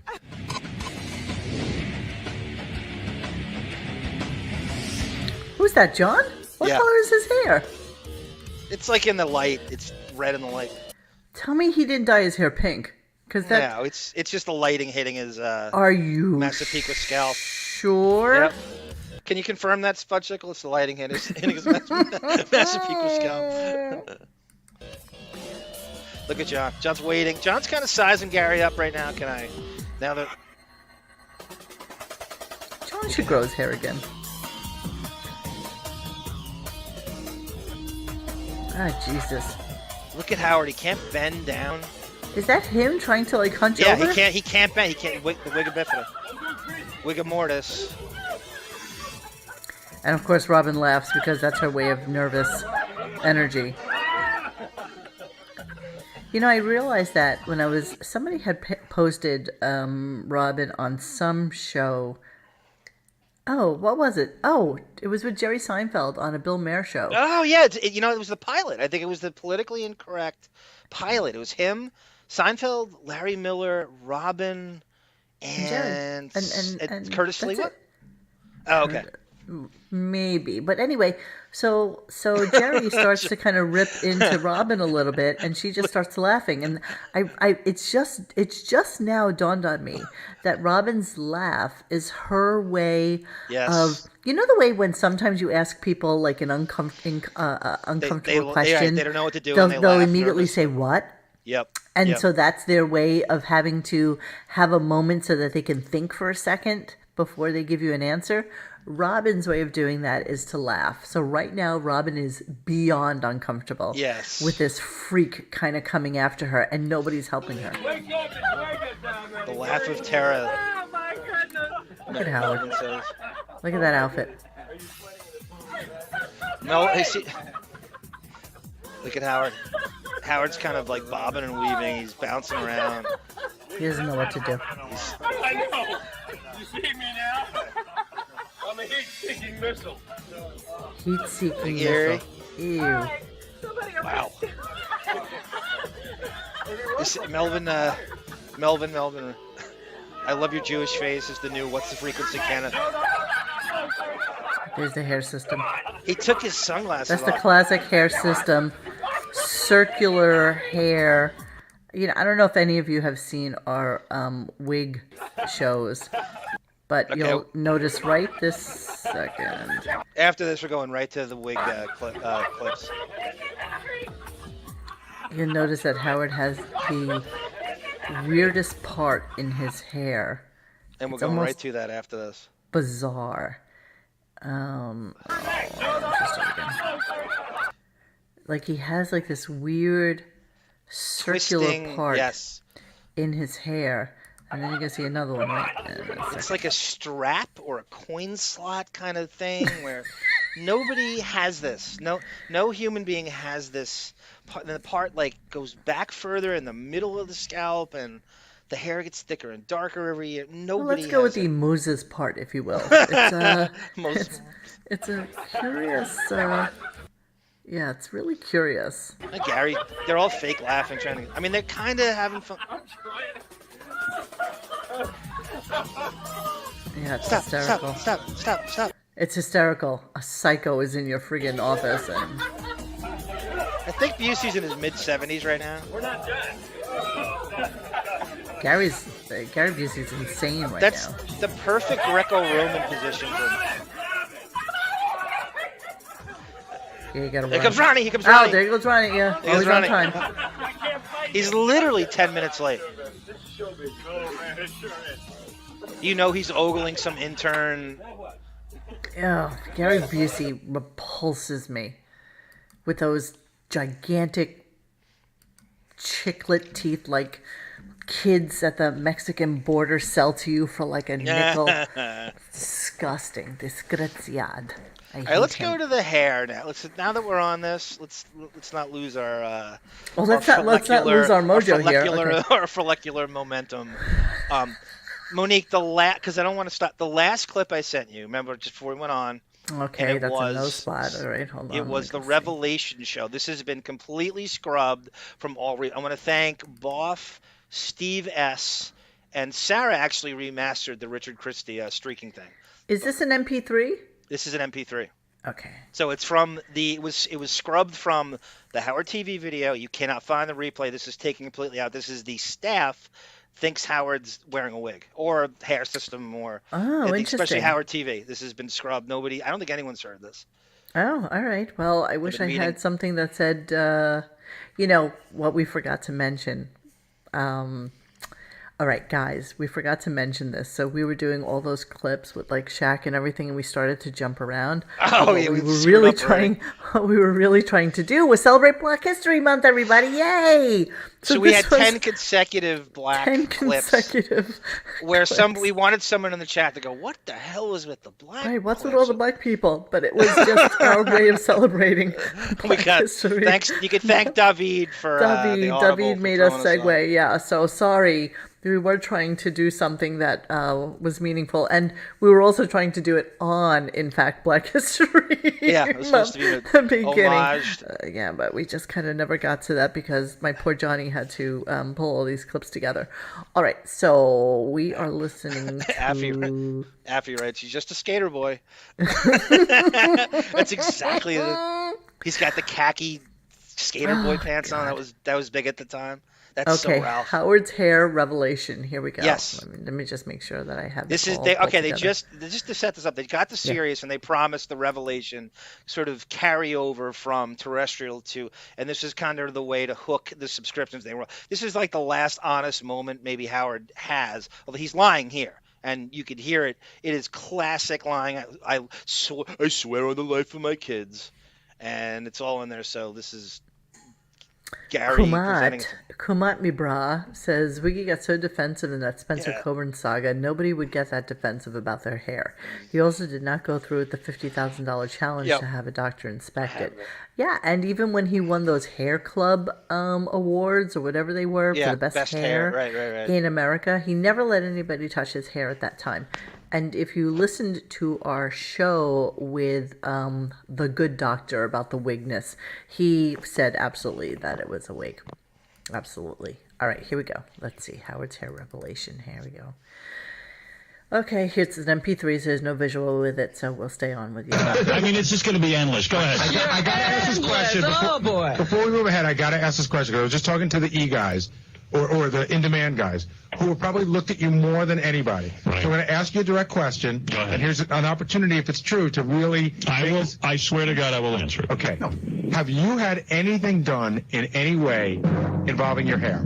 Absolutely not. I swear on the life of my children. Did he say that before with his nose? What did you think No, I never swore on the life of my children. They seem to think that something went on with your hair. Really? Yeah. Like what, like a hair transplant? Well, I guess they said that you used to have your hair... I don't even color my hair. And it was sort of high and then that went away and then suddenly you had more hair or something? I swear to you, and Robin, I swear I have not done anything with my hair. Can we believe anything? I haven't even colored it. You can see gray. Can we believe anything you say at this point? I'll be quiet. You lie to us so often.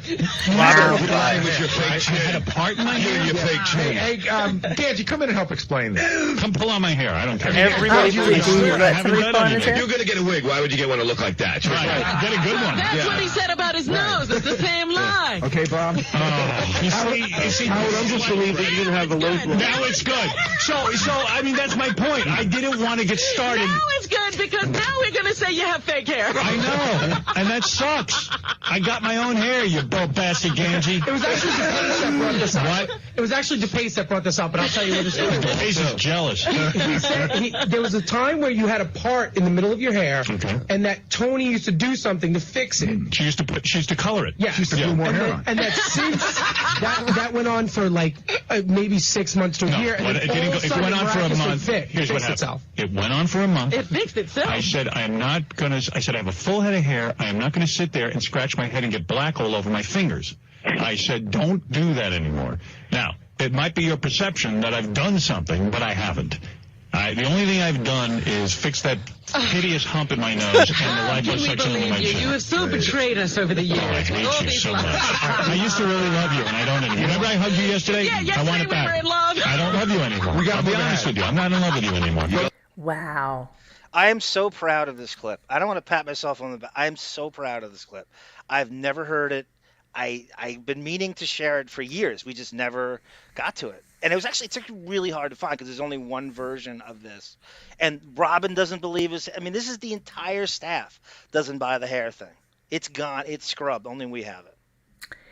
Interesting. So he admitted to the nose job and the chin liposuction. That's all in that same segment. I was going to put it in, but I thought this took, because that's out there, but this isn't.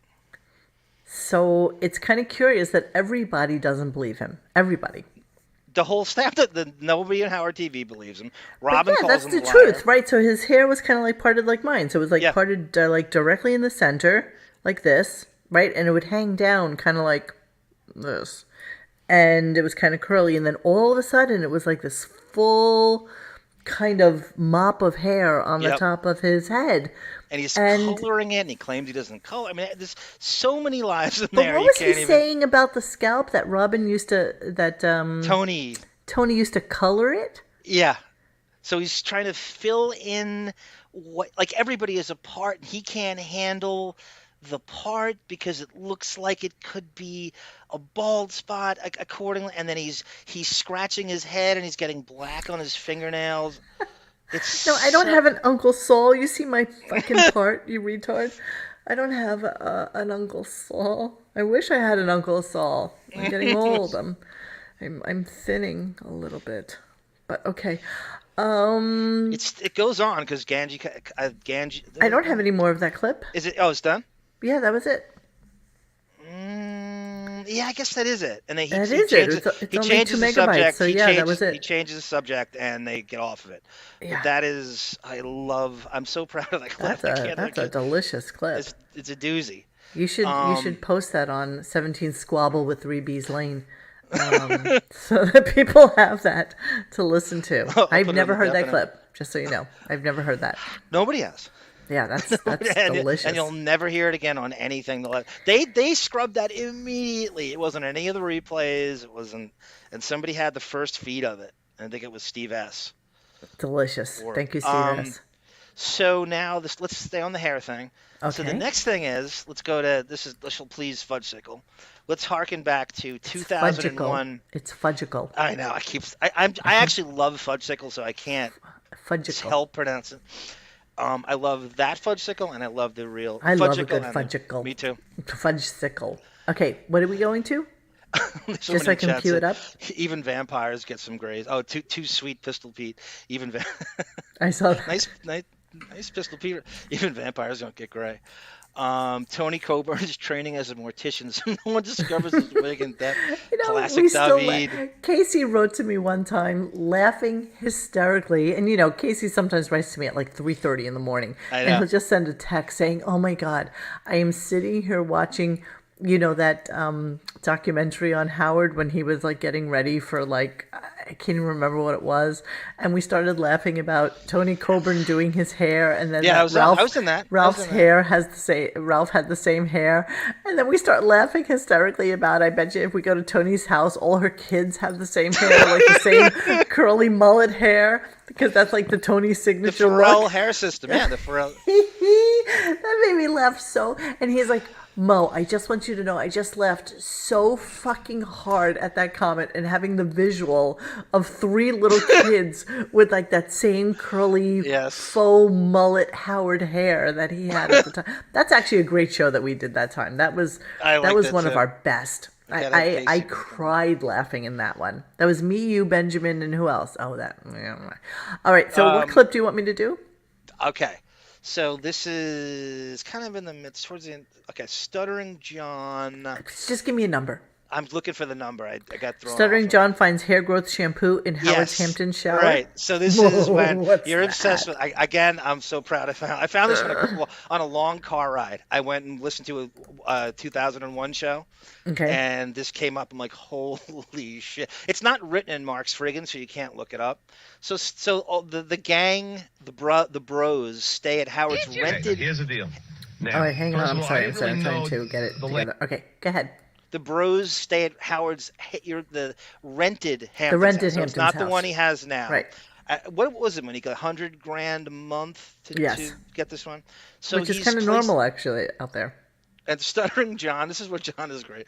He decides that the regular showers aren't good enough. He's using Howard's shower in his private room. So he's sniffing around and he's looking for stuff. And he wanders into Howard's bedroom and he's looking for whatever he can find. And he takes a shower and then Howard busts him.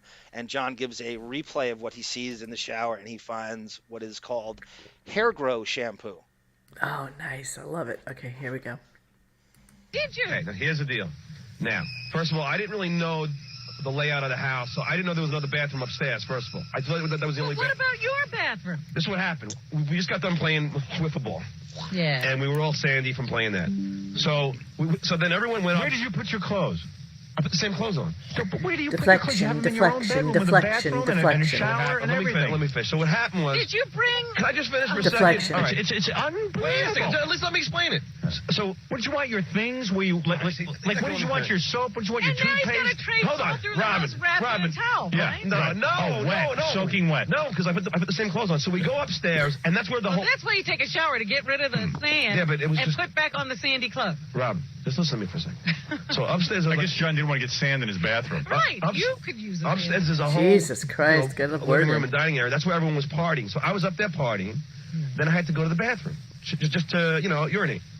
So... I didn't know there was another... all I knew of one bathroom upstairs. That was the one that was... Go downstairs. To Howard's room. All right, so you... Hallway? Yeah, the little hallway area. So the hallway? That's my bedroom. Wait a It's in the minute. bedroom. Wait a minute. I don't know the layout of the house. All right. That hallway, is it in your bedroom? Yes. You'll never get this on a current show. Or is there an You'll never outside get way to get to your The bathroom? bathroom door is in my bedroom. You have to walk through... Did you pass a bed? No. Yes, No. Pistol You don't Pete, see the yes. bed when you went into the bed. You don't pass the bed. You don't pass it, but it's there in the room. You see the bed. I don't even remember seeing a bed. He's drunk. No, but hold on. He wasn't even that drunk yet. That's what kills me. So then I go to the bathroom, and as I'm going to the bathroom, I go, God, I'm all sandy. I said, let me just... Jump in the shower. He's using my bed. The one thing I don't want... Wait a minute, so you didn't bring towels, you got to use the towels. I didn't use his hair grow shampoo and all that Hair stuff. grow. Hair grow. What are you talking about? You have like a special hair conditioner. You know what he was doing. I didn't even... This is Fine. John's investigation. Yeah. That's all it is. The way I knew... By the way, I love this because in any other day, in any other hour, in any other year, he would love for, say, Case and Chaplin to be at like JD's house and go into his bathroom and inspect everything that's in there, from like the medicine cabinet to the shower, and report back on it and revel in it. Spot on. Right? Spot on. Yep. And anybody, right? Anyone, Ronnie, Medicated Pete, who are JD especially, exactly right. But how dare you go into my bathroom and look at my hair the growth shit that I shampoo. have. So what do you think that is, Mike? Is that when Rogaine became big? Like that's the year. What that, year are we? Where this are is we? 2001. I want to clarify for Kumat Mi Bra. He says, is this the time when Fred slipped up with the "we were bowling" line? No, Kumat. This is the old house. This is a rented Hamptons house. This predates that by what would you say, Monique? 7 years? I was going to say 4 or 5. 4 or 5. I think that he wound up buying the property that he built the house on, but he still continued to rent while they were building the house. So, it could be anywhere between 4 and 7 years or something like that. Because it took like 2 years to build that house. And I think he was still renting the old Hamptons house until he moved into that one. Because Beth was involved with him with that. So, yeah, I don't know. All right, let me finish this clip. If it will play for us, which I doubt highly because now I stopped it. You know how that works. Mother effer. We don't have that problem on the Bethany.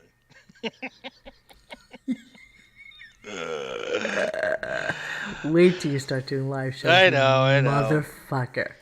Just wait until Sarah has to get 47 clips from you. We do this live. We stop 4 and 5 times sometimes. One time I slipped at one point. I had like a meltdown. I had an actual shit fit because I couldn't think of something, and it was bothering me so much. I had to break down, and she had to stop it, and we edited out the fit that I had. Well, if you recall correctly, we used to edit our shows back in the day. Yeah, that's what I'm saying. That's right. We're going straight through. We do it. But now Bon Jovial does that for us, so that's why that's what he does in the background. He edits our shows so that we can finally get monetized because we curse too much and we use too much clippage and things like that. Yeah, Tim Sullivan. It's the origins of Castle Gaskell. This is Howard's trying to get in that Hampton. Beth had her hooks in him. Princess Manhands, and he's now Hampton's Howie. This is really like the first year. He's now jealous. The Seinfeld with Manhands was just on literally like tonight. You cannot think of Beth. Oh my God, it was the funniest thing. Manhands, and immediately I went to Beth. Immediately. Exactly. Except the Manhands on this blonde were like gigantic. Like they were like triple the size of my hand. Yep.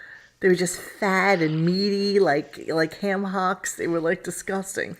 Tiger Lily writes, he was using probably one of the shampoos from that time, Hair Place Caffeine Shampoo, Bosley Hair Growth. Exactly. It's one of those. Or Rogaine had a shampoo as well. And it was kind of, and then Fudgesicle writes, Howard's so dumb they invented a shampoo to grow hair. There'd be no bald. Let me give you one better. I bet you he went to like one of those hair guys. Remember there was like a picture of him up in the Pharrell hair system. And Johnson. I bet you that there was like a specific shampoo that was part of like the whole system thing that he did, to rejuvenate like the pores in your head.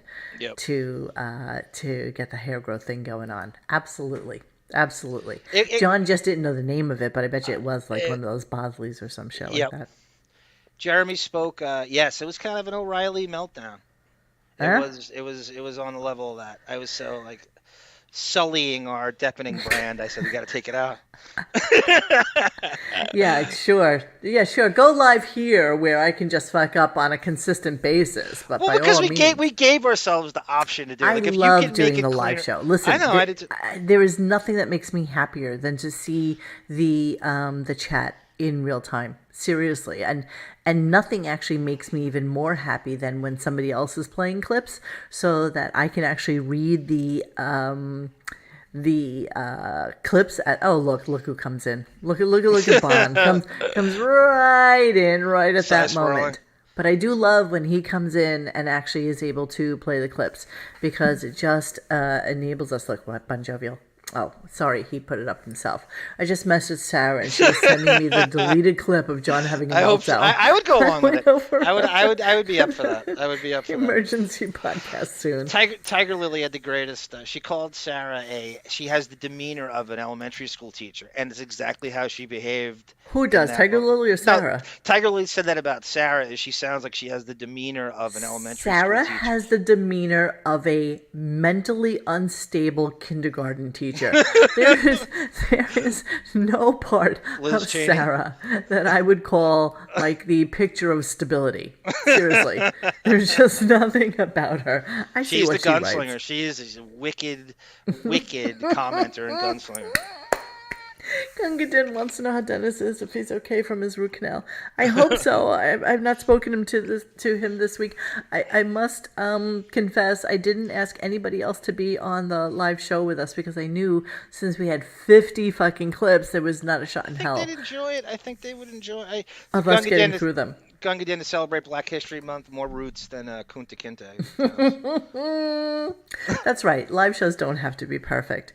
I just feel like I need a better way of transferring information. It's not my internet. It's just me. You know the way they say some people have like this. Like Xavier always tells me this. Like when they mic people, that sometimes there's just people that have have a fucked up thing with themselves, and my weird thing, which is like a really, really weird thing, and I can't even believe I'm going to share this with you, but Band-Aids and anything like you put on like my face or my arms or whatever, like Band-Aids don't stick to me. Like if I get a flu shot and they put a Band-Aid on me, it is literally actually flipping off of me within like 2 minutes. Look at those Veronica Webb arms you have. Look at those triceps. You have Madonna Kabbalah yoga triceps. Look at that. Well, but I'm just telling you that my Band-Aids fall off of me. And then sometimes I get my eyelashes done and they put these pads underneath your eyes. And every time they do that, they just start coming off. And they have to actually tape them down on like both sides of my face. So I look like I'm getting like facial reconstruction surgery. And a chemical peel? Yeah, so things don't stick to me. It's like a weird thing. I don't know what it is. Yeah, thoughts and prayers. Super Trooper I get so many good stuff here. I don't know where to go next. Where do you want to go next? Let's go to. Let's get self-indulgent just for a second, because I want to. Do not let me not show you the Kathy Griffin drilling him on charity. So let's play me on Howard's show in 2001, accusing him of fixing the Losers Battle of the Bands contest, and then we'll get to you after that. Yeah, Hooper. No, I don't have actually oily skin. They tell me that it's just like a weird thing. Shane says oily skin is. Don't ban me. Don't ban me. Don't ban me. Only Puerto Rican skin jokes get you banned. I would never ban anybody, but it happens even on my arms. I'm telling you, I went to get my booster, and she put the Band-Aid on me, and immediately it was just pulling off of my skin, and I was just like, just pulled it right off. Yeah, I don't know what. G Canada, I have a Jimmy Key game from 1990. I'd love to share with you. An original Toronto Blue Jays telecast of one of my favorite pitchers of all time, Jimmy Key, left-handed. That's okay. Just really quick. I forgot to tell him. We loved you. Okay, all right. Yes, I'll go with reptilian skin. I'll go with that. Thanks, Dead and Dust. So let's go to clip 10. Arm thinks the judges are fixed. This is from 2001. This is the Flutie brothers versus the Losers. What's the number of the clip? Number 10. Cleaning out the computer, number 10. And you're after that. And then play 11 after that. Arm thinks the judges are fixed. All right, I have to actually put my fan on. I'm actually getting a little hot right now. So all this talk about my oily skin is getting me a little bit flustered. So, okay, I'm opening this up, and hopefully it'll start playing. For one guy, you can give somebody a heart attack your show. Thank you. Dude, you're the best. All right, Glenn. Well, there'll always be controversy after something like this. Unfortunately. Arm thinks Flutie was robbed, right, Arm? I'm just a caveman, and your judges frighten and confuse me. Howard, you got tail snapped like Bruce Valanche at the freaking bathhouse. He was better in every way, shape, and form. Well, listen, there seems to be some controversy. There's some people who agree with you. I think that their band is technically better. I don't think that they were better than us today. Those judges are about as stable as your Doomsday cartoon. No, come on. Come on, that's absurd. No, I want to know how, though. Like, what are they basing on? Nothing is that unstable. All right, thank you. Robin. Yes. Assalamu alaikum, my fun black sister. Oh, that guy's a... John, That's you're my so homage insane. to Oz. It's not even crazy. funny. Stayed up all night to do that. Oh, you can hear how Jesus loopy I Christ. was.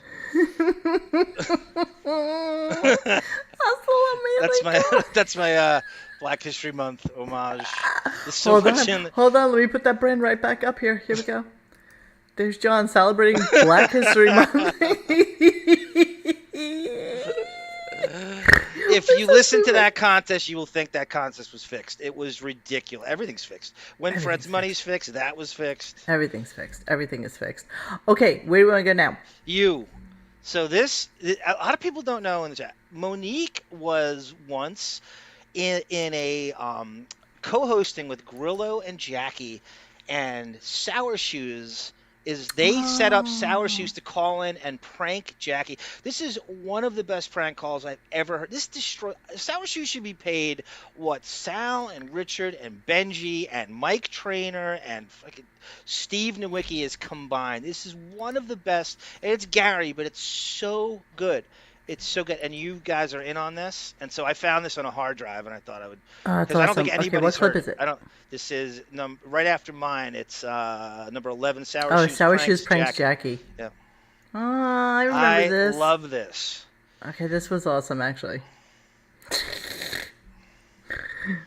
I have not heard The guy this. writes 5 times in a row, I don't get it. Like, you're right. Yeah, The truth is, you know what I do is if somebody makes a bad comment, I go to the site, and if I see that American flag or if I see some pro-Trump shit, I'm like, you're out of here. Dude. All right, let me Thank see. you. We got to do this old school. We'll try to do it on the speakerphone. Can't you do Are you there? Yeah, you there? Can you hear me? Yeah, I can hear you. I can hear you fine. Okay. Oh, who's that? It's Gary. It's Gary Delabate. Yeah, he couldn't figure it out to get in the fucking line. Hey, How you doing, Jack? I'm doing groovy, man. You should have been here 2 minutes ago. People were talking about you, and I told them not to. So, okay, so here's the deal. It's interesting. I was just tell the guys in the back, before I had it out today from the office.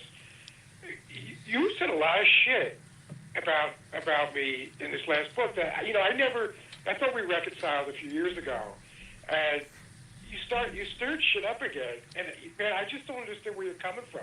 Are you talking to me? Yeah. I'll tell you exactly. You know what? I haven't gone back and looked, but it's really funny because I wrote a lot of it a long time ago and then kept adding stuff to it. But I wound up with 2 books full. I had literally 600 pages, and I only needed 300 pages. So I had to pick and choose. It was like Sophie's Choice, and I picked and chose what chapters I was going to use. And I started, there was not supposed to be mean-spirited at all. I didn't pop a Flutie, flu. I got a kick out of, I was keeping myself entertained by referring to you by something different all the time, which is very stupid, but that's a Martling running joke. But then when you contacted me and said, gee, Jack, you never went out of your way to at least say, hey, the guy's good. But I am sure that is somewhere. And I've not gone and looked, but I'm sure in one of the, because there was a chapter on private parts and a chapter on Butt Bongo Fiesta and a chapter on Nutri. There was like 10 or 15 Stern chapters that never made it in. And I'm sure at some point, I went out. No. I'm not talking about in the book. I'm talking about the chapters that didn't make it. I'm not making excuses, but I'm telling you, it was not supposed to be a negative thing at all. So I'm sorry. I should be justified because what's on the cutting room floor is loaded with, Pat Gary on the back. No. You know what? I have to look. I apologize that I never went to look, because it just seems to me like I wouldn't have let that slip by. Because I always, and I'm not it's sucking your balls. I mean, I always thought you did a great job, and I defended you more than anybody. I was always defending you and Fred. I'm not disputing that. But I'm not talking about on the air. I'm talking about to people, and people say, Right. Like I hope when people say, "Is Jackie really an idiot?" I've talked to, it's come back to me that you've been kind in that way, more than complimentary.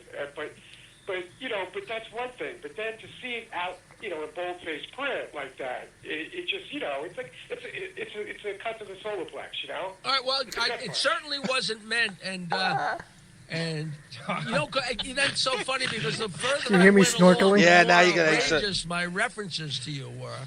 Gee, what's so funny? Why? Because tell them who it is. It's Sour Shoes. I really thought it was him. I always set you up like that, Jackie. Come on. I set you up like this. I can't believe you gave it up so early. I know. He should have just kept going. Because I know he really thought it was Gary.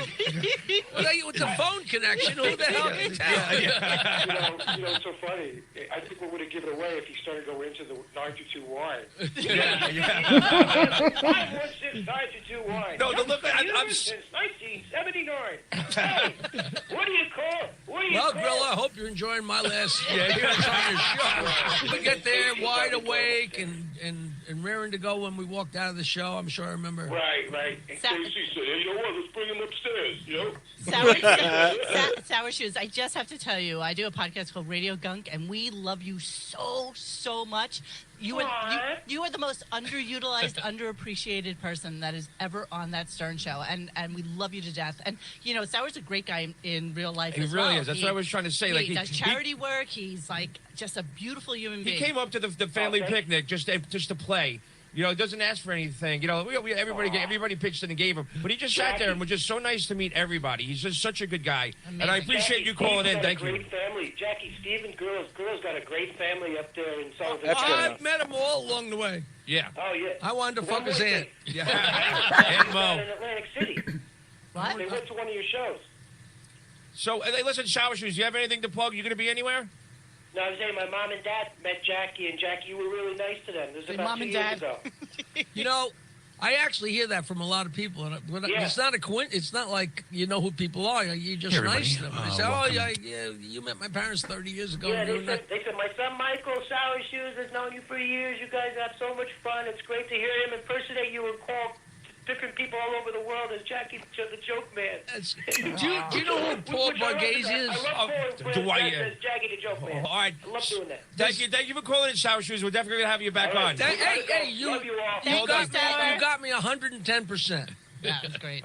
I love you. All right. Yes, I know exactly. We were texting each other here at the table. You know. Bye. Because I don't know whether I think I actually heard it from Gary that he really wasn't happy about being called all over. That's the brilliance of that. He didn't make that up out of a clear blue sky. No, it was just something we just started. I said be angry, Gary. No, but I don't know if anybody was even aware that he wasn't happy with that. Okay. I'm dying. Thank you, Shower Shoes. You'll definitely be back on again. Okay. Hello, Wolf. It's Sal Gubinelli. Okay, Wolf. I gotta go, Wolf. He can't stop when he starts. Okay, Max. Yeah, you can't shut off. Hey, this is Howard. You gotta go. Yeah, all right. Thanks, buddy. Bye.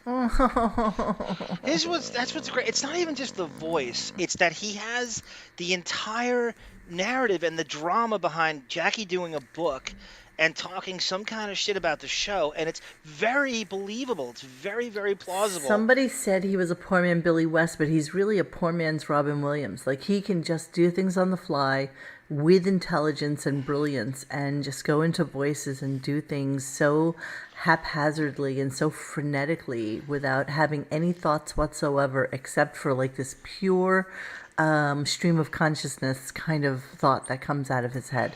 And he has all their biographical data in his head so he can weave it into an impression and sell it. It's not just the voice, it's the material with it that I think is just as good as the voice. Yeah, of course. And, you know, it's so funny. So before we started that show, I was walking to the studio with Grillo, and Jackie was meeting us there. And he's like, oh, my God, I have such a great surprise tonight. I hope it comes through. And because Sour, you know, as much as we always say, oh my God, he needs to be harnessed for good and not evil. The reality is Sour is not, you know, Sour said he's going to call in, but who knows if he'll call in? You know what I mean? Like, you just don't know with him. He can say he's going to do something and you can wait hours and it not happen. And that's just who he is. And I know Casey, you're listening to this. But Casey told me that he was going to try and reach out to Sour so that we could have him on the show. And if we did get him on the show, John, he DM'd me with a compliment like 2 years ago, and I went back with him like a little bit, and then just nothing after that, just vanished. Because that's the way he is. He just is. He just is Sour, and I just love that he is that guy, that he can do this and fool anybody. I adore Sour, and I know we did this whole Whack Pack thing, and we don't really get into them, but Sour is in a class all by himself. Speaking of class all by himself, this is just another Sour, really quick. It's from the John Lieberman Embedded episode with Sour Shoes. So this is Sour Shoes, how he stalks Howard. At the Reebok gym, that one? At the Reebok gym. So this is a clip of how that all goes down. Okay, let's go there. We love Howard getting stalked. I'm so within a year. I feel so happy and special to have been in on a Sour Shoes. It's such a good. Nobody knows about it. That's the problem with it. There's all these prank calls that get played a million times. That's like the best one, and nobody knows it exists. I know. It's just it's perfection. I love that. Okay. Sour was making frequent trips into the city in his 1979 Plymouth Valore, which he still drives today, and his Casio keyboard in tow. But meeting his idol Howard Stern for the first time required a slightly intense tactic, stalking Howard at his gym. And I plugged in over there, and that's where I first met him face to face. And he was with his friends, I think with Pat and another friend. It's so weird when Sour is actually talking normal too. So picture this. He's setting up a speaker on West 67th in Columbus, where it was Reebok. Now it's what is it called? They changed the name to what's the new gym? Shoot. It's got a slicker I know name. this, and I know you know it. I know it. It's on the. So Howard's the Millennium Towers is above it, and the gym is in the corner. Right. And Sour Shoes set up at the gym, so he's waiting for Howard to be walking with his bro. Who do you think it is? Marco Battaglia and Pat Menachia. Yeah, exactly. He can't go to the gym by himself. He needs 5 dudes. AKA people he pays to be his personal trainer. Let's be honest. Not his friends. All right, let's go. Friend, and they started asking for a couple songs. Howard said, "Hey, he knows obscure songs. Ask him that." So his friend said, "Let me hear Always Something There to Remind Me." So I started playing that and doing the talk up like WNBC, and then he asked for a song, a couple other songs, and then he talked about it, I think, on the air. Sour Shoes used to follow me around and to do this like on the street wherever I was. And I finally just pulled him aside and said, "You fucking stop it." You can go insane. He was terrified. He wasn't laughing. He was terrified. Absolutely terrified. I'm actually shocked that he didn't do a cease and desist and oh yeah. And do like a stalker kind of, what's that thing that people do when their husbands abuse them? Like a what's it called? Oh, yeah. Order of protection. Yes. I'm surprised he didn't do an order of protection. David, you're so right. Sour's gift is recognizing when a throwaway comment or exchange on the show is actually a deeper thing that he can use as fodder. Absolutely. Absolutely. And he retains it. It's not like Bobo, the idiot that he is, who writes everything down and tries to ask like some sort of meaningful question, which means absolutely nothing in the big scheme of things. He's just, thank you, restraining order. I meant that. Revenge porn. He remembers this, like he has it in his brain, and he pulls it out. Like he literally pulls shit out of his asshole to come in and speak, and I think that's the brilliance of Sour. There's nothing like him. So yeah, Casey is still waiting for you to get him. Not for nothing. Just saying. All right, where do we want to go next? All right, so we are jumping all over the place, by the way. I know. I didn't think it was but it's kind of fun doing that. Yeah, this is in line with kind of something that you. So I don't know if anybody watches the Housewives. Bethanney Frankel from the Housewives. Oh, I told you she was on a flight with me. Yeah, go ahead. Okay, well, she was on, before she was famous, I think she was auditioning on the Martha Stewart spin-off of The Apprentice. So she calls Gary, just desperate to get on the show, and she's looking for an angle, and they don't know who she is, and she's You got to give me a number so that I can cue this while you're talking. So this is, God help me. Okay, 15.1. COTC 15.1. Bethany's house? Howard lived in Bethany's house. Right. So it's found out in this somehow. Bethany throws out a Hail Mary at the end. She's like, maybe this will impress him. So we find out that Howard actually bought her house off her, and her dad was a horse trainer. This So this is Alison's house now, and Howard's not allowed to talk about Alison. Wait, okay, so we're talking about the house that he had with Alison? Their home? Yeah, he's not allowed to talk about Alison. Oh, but this is when Bethany was still like a kid, right? And yes, and he actually sexualizes her as a kid too, which it's even creepier at the end of this. He hates her, but she throws this out at the end to try to win him over. yes, Bethany is a Skeletor. Like she has your classic gigantic head with legs the size of 2 pencils. And she has very sallow skin as well, which I find kind of fascinating. Like it's almost like a translucent yellow. She almost looks like she has like kidney disease or something. And she travels with a person. Like she has a person who travels with her. She didn't have her kid with her on the last trip I saw her, but I think she has a home down here somewhere. Because I've seen her twice. I've seen Rosie O'Donnell like 2 or 3 times. And some other people. Yeah, okay. So anyway, yeah, she looks jaundiced. That's exactly the word I was looking for. Face. Don Provolone, which is a great friggin' name, by the way. All right, here we go. Here's Bethany. Second comment on the right, Orange. Preview page 5. Gary. So, all right. I mean, I don't hear anything all that interesting here. Yeah, I know. I guess it's not all that interesting. What do you want me to tell you that I? No, the only other thing I see is you babysat the Hilton sisters when you were, I guess, growing up. Well, I did. And by the way, you lived in my house in Old Westbury. The house that you first lived in when you were married was my house.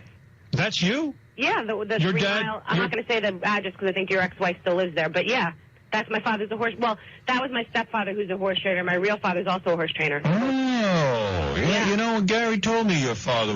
I met you. You're hot.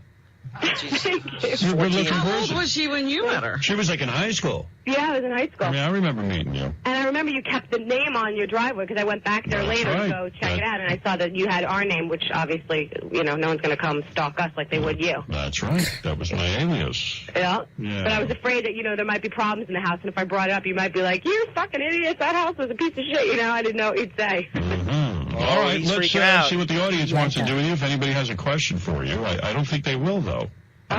I'm not hearing anything all that controversial. I don't know what we learned. I don't know why we were even on the show. You sounded more upset. I know. Eric, I was just trying to Andy. Andy, you're on the air. Hey there, brother. Hey, brother. Hey, listen, if you say she's hot, get her down there right this second. Other than that, just hang up the phone. All right, there it is. There, the verdict is in. I've wasted everyone's time. Anyway, Bethany. Sorry, sweetie. Don't worry about it, honey. Listen, first of all, Bethany Frankel's cookies. That's what she's really trying to get going. She's trying to get a cookie business going. And how's that going, honey? That's going really well. Is it really? I actually made you a So cookie. condescending. The label said Howard is serious. No, I haven't eaten it. I'm going to how's try that going, honey? Because I know you're into health and stuff, so I sent you over some cookies, and the label says Howard is serious. I met you when you were in high school. You seem like a nice kid. Thank you. And you can go to BethanyBakes.com, BETHENNY Bakes.com, BethanyBakes.com, and she's trying to get a business going. I guess she doesn't really have any complaints. Yeah, because you know what? My stepfather, and my father were both horse trainers, so all the money that I have, I was funded by. I bet you at this point in my life, my father was still paying for my cell phone. Just saying. Molly Ringworms looks like a Dick Tracy villain. Yeah, honey wasn't thinking of calling you the C. But there's an Alison gag order at the time, and so she slips that in there, and Howard's trying to roll with it, bringing up the house, and he's still got her last name in the driveway. The weird. So this is just this. I asked you about this. This is great because you live over here, and this is Howard's helicopter protocol. So underneath it says Howard's Pelican, and that's her reality show. Now she's very wealthy, and so now she's taking helicopters to the Hamptons, and this is what Howard does. And this is a quick video. Bethany is. Yes, but it shows you what Howard does on a Wednesday at noon, and this is what they do after the Flintstone dinosaur tail comes down. Monique lives very close to here, so maybe she can give us some insight as to where it's 30. All right, hold on. I need to go back. Sex so in the that City I can, knockoff music. Yeah, total Sex in the Right. City music. Oh my God. Okay, hold on.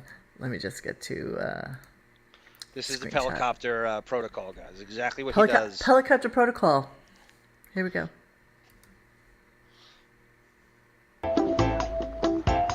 Helicopter. helicopter. I'm right here. Here. Thanks, Sway. Jason and I are leaving for Block Island today. Thank God Rara is going to meet us there. She's going to take care of Bryn. Oh, thank We're God. going on a helicopter.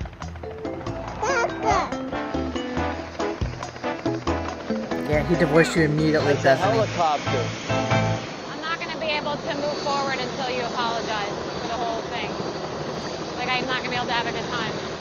This morning, Jason and I had yet another argument about his birthday weekend, and nice shot. I'm really hurt by it. I can't move on yet. He just wants to sweep it under the rug like it didn't happen, and it killed me. You know, these women on these Real Housewives shows, they destroy themselves. They destroy their marriages. They destroy their personal lives. They destroy absolutely everything for their shot at fame. And here she is with a guy. Probably she's punching up in class right now, not going to lie. And You ruined your entire. You like. I did nothing wrong and with your she's like your birthday. classic fighting yenta. So tell us about this VIP chopper service. You told me my therapist, I pay him to tell me what I want him to hear. You can't be the person that you really are. I am the person I really am. Really? Saying to me, I you're told going to you. end up This looks like the alone. one on the saying east to me, side, but is you're, this the you're west damaged. side? This is the west side. Saying to me, you paid. You don't have to. I'm definitely at a breaking point. I am tired of They got being divorced the after this, only by the one way. who has problems, is the crazy one, You are the everything's crazy my one. fault, it must be me. I just think that Jason has to take responsibility for 50% Doesn't he look of like this Perry relationship. Farrell, Monique, her husband? Yeah, I like that. Jane's Addiction. Are you sure this is? Oh yeah, One this thing is I'm positive. going to tell you, though, is Yeah, if your intention is to go to this trip and air So our you- dirty you- laundry, I you don't think that's live fair just to like both of us and our 10 relationship. blocks from there. We can't Six talk about anything streets anyway. away Every time I from try, this. you yell at me and tell me what a bad person I am. I can't. I'm, Don't put it all on me, Bethany. Jason, you've been beating me up so badly about this thing. No. I know you don't trust me as a human being, I but I'm not trust you. setting you up for anything. I'm just gonna cry all weekend because that's all I do anyway, and I don't have to talk at all. You wouldn't talk to me all morning. I did I talk. can't even listen to her voice. Good enough, Okay, good enough. so basically where the helicopter thing is, it's almost like equidistant on the east side and the west side. So the one on the west side is on like 45th, 46th Street. And the one on the east side is on like 35th, 36th Street. And so you just kind of pull in, park your car, check in at that little like kiosk there, and you wait for the helicopter. That's Or it's it. waiting for you. It depends. It depends on if you're getting it just for yourself to go out, or if you're sharing it with people. And then what happens is you have to get on the scale, and they weigh you, and then and then that's where they place you based on your weight. So there has to be like a weight balance between the front and the back. And so some people actually sit in the front with the pilot. Usually like 2 people sit in the front with the pilot, and then like 3 or 4 people sit in the back, and it depends on how big the helicopter is as well. So sometimes you can have like as many as like 4 or 5 people in the back, and then 2 in the front. But there has to be even weight distribution, so everybody gets weighed before they go on, and then they're in the Hamptons. What would normally take a normal human being about 3.5 hours, they're probably there in about 40 minutes. Not even. I had 5 extra almonds, Beth. I think I'm going to go over the weight limit. She's, this one is just, everything is for the show on these Real Housewives things. Yes. And it really disgusts me. So she blew it with what was probably ostensibly a great guy, and she just fucked it up. Perry Farrell. So, I know. whatever. Porno for pyros. Whatever. Would you? I'm so not I'll leave fancy. this- I've never done that. I did that once. I was on a date, and somebody took me on a helicopter ride around the city, and it was awesome. It was really ridiculous. And yeah, that was like a woo moment. But yeah, I don't know from this shit. I don't go to the Hamptons. I don't have that. That's not my thing. All right, what else you got for me, babe? Kathy Griffin. This is speaking of gay and how's 16-1. She drills Howard over his charities back in 01. Oh, why? What does he do for people? Nothing, kind of thing? zero. Or... Well, yeah. And then she drills him again, and he starts to. Go ahead. I'm sorry. No, so cut to a decade later.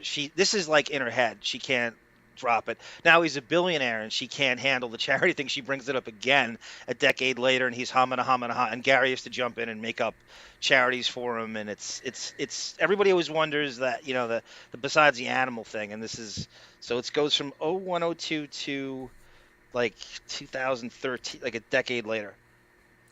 Sin Lu Hu says, remember when Artie and Gary went to the Hamptons by helicopter to see Tom Petty? David Spade too. Right. Ralph That's the exactly Creep what they invited do. himself on the helicopter and screwed up the weight limit. Yeah, I can see that happening. Totally. You know what? Shockingly, back in the day, it wasn't prohibitively expensive to take the helicopter. And if you all recall, Uber started doing a Uber helicopter thing where they would take you out to the Hamptons. So, Melvin, I took a helicopter tour around the big island of Hawaii. And while it was actually spewing, that was like a ridiculous trip too. I love that.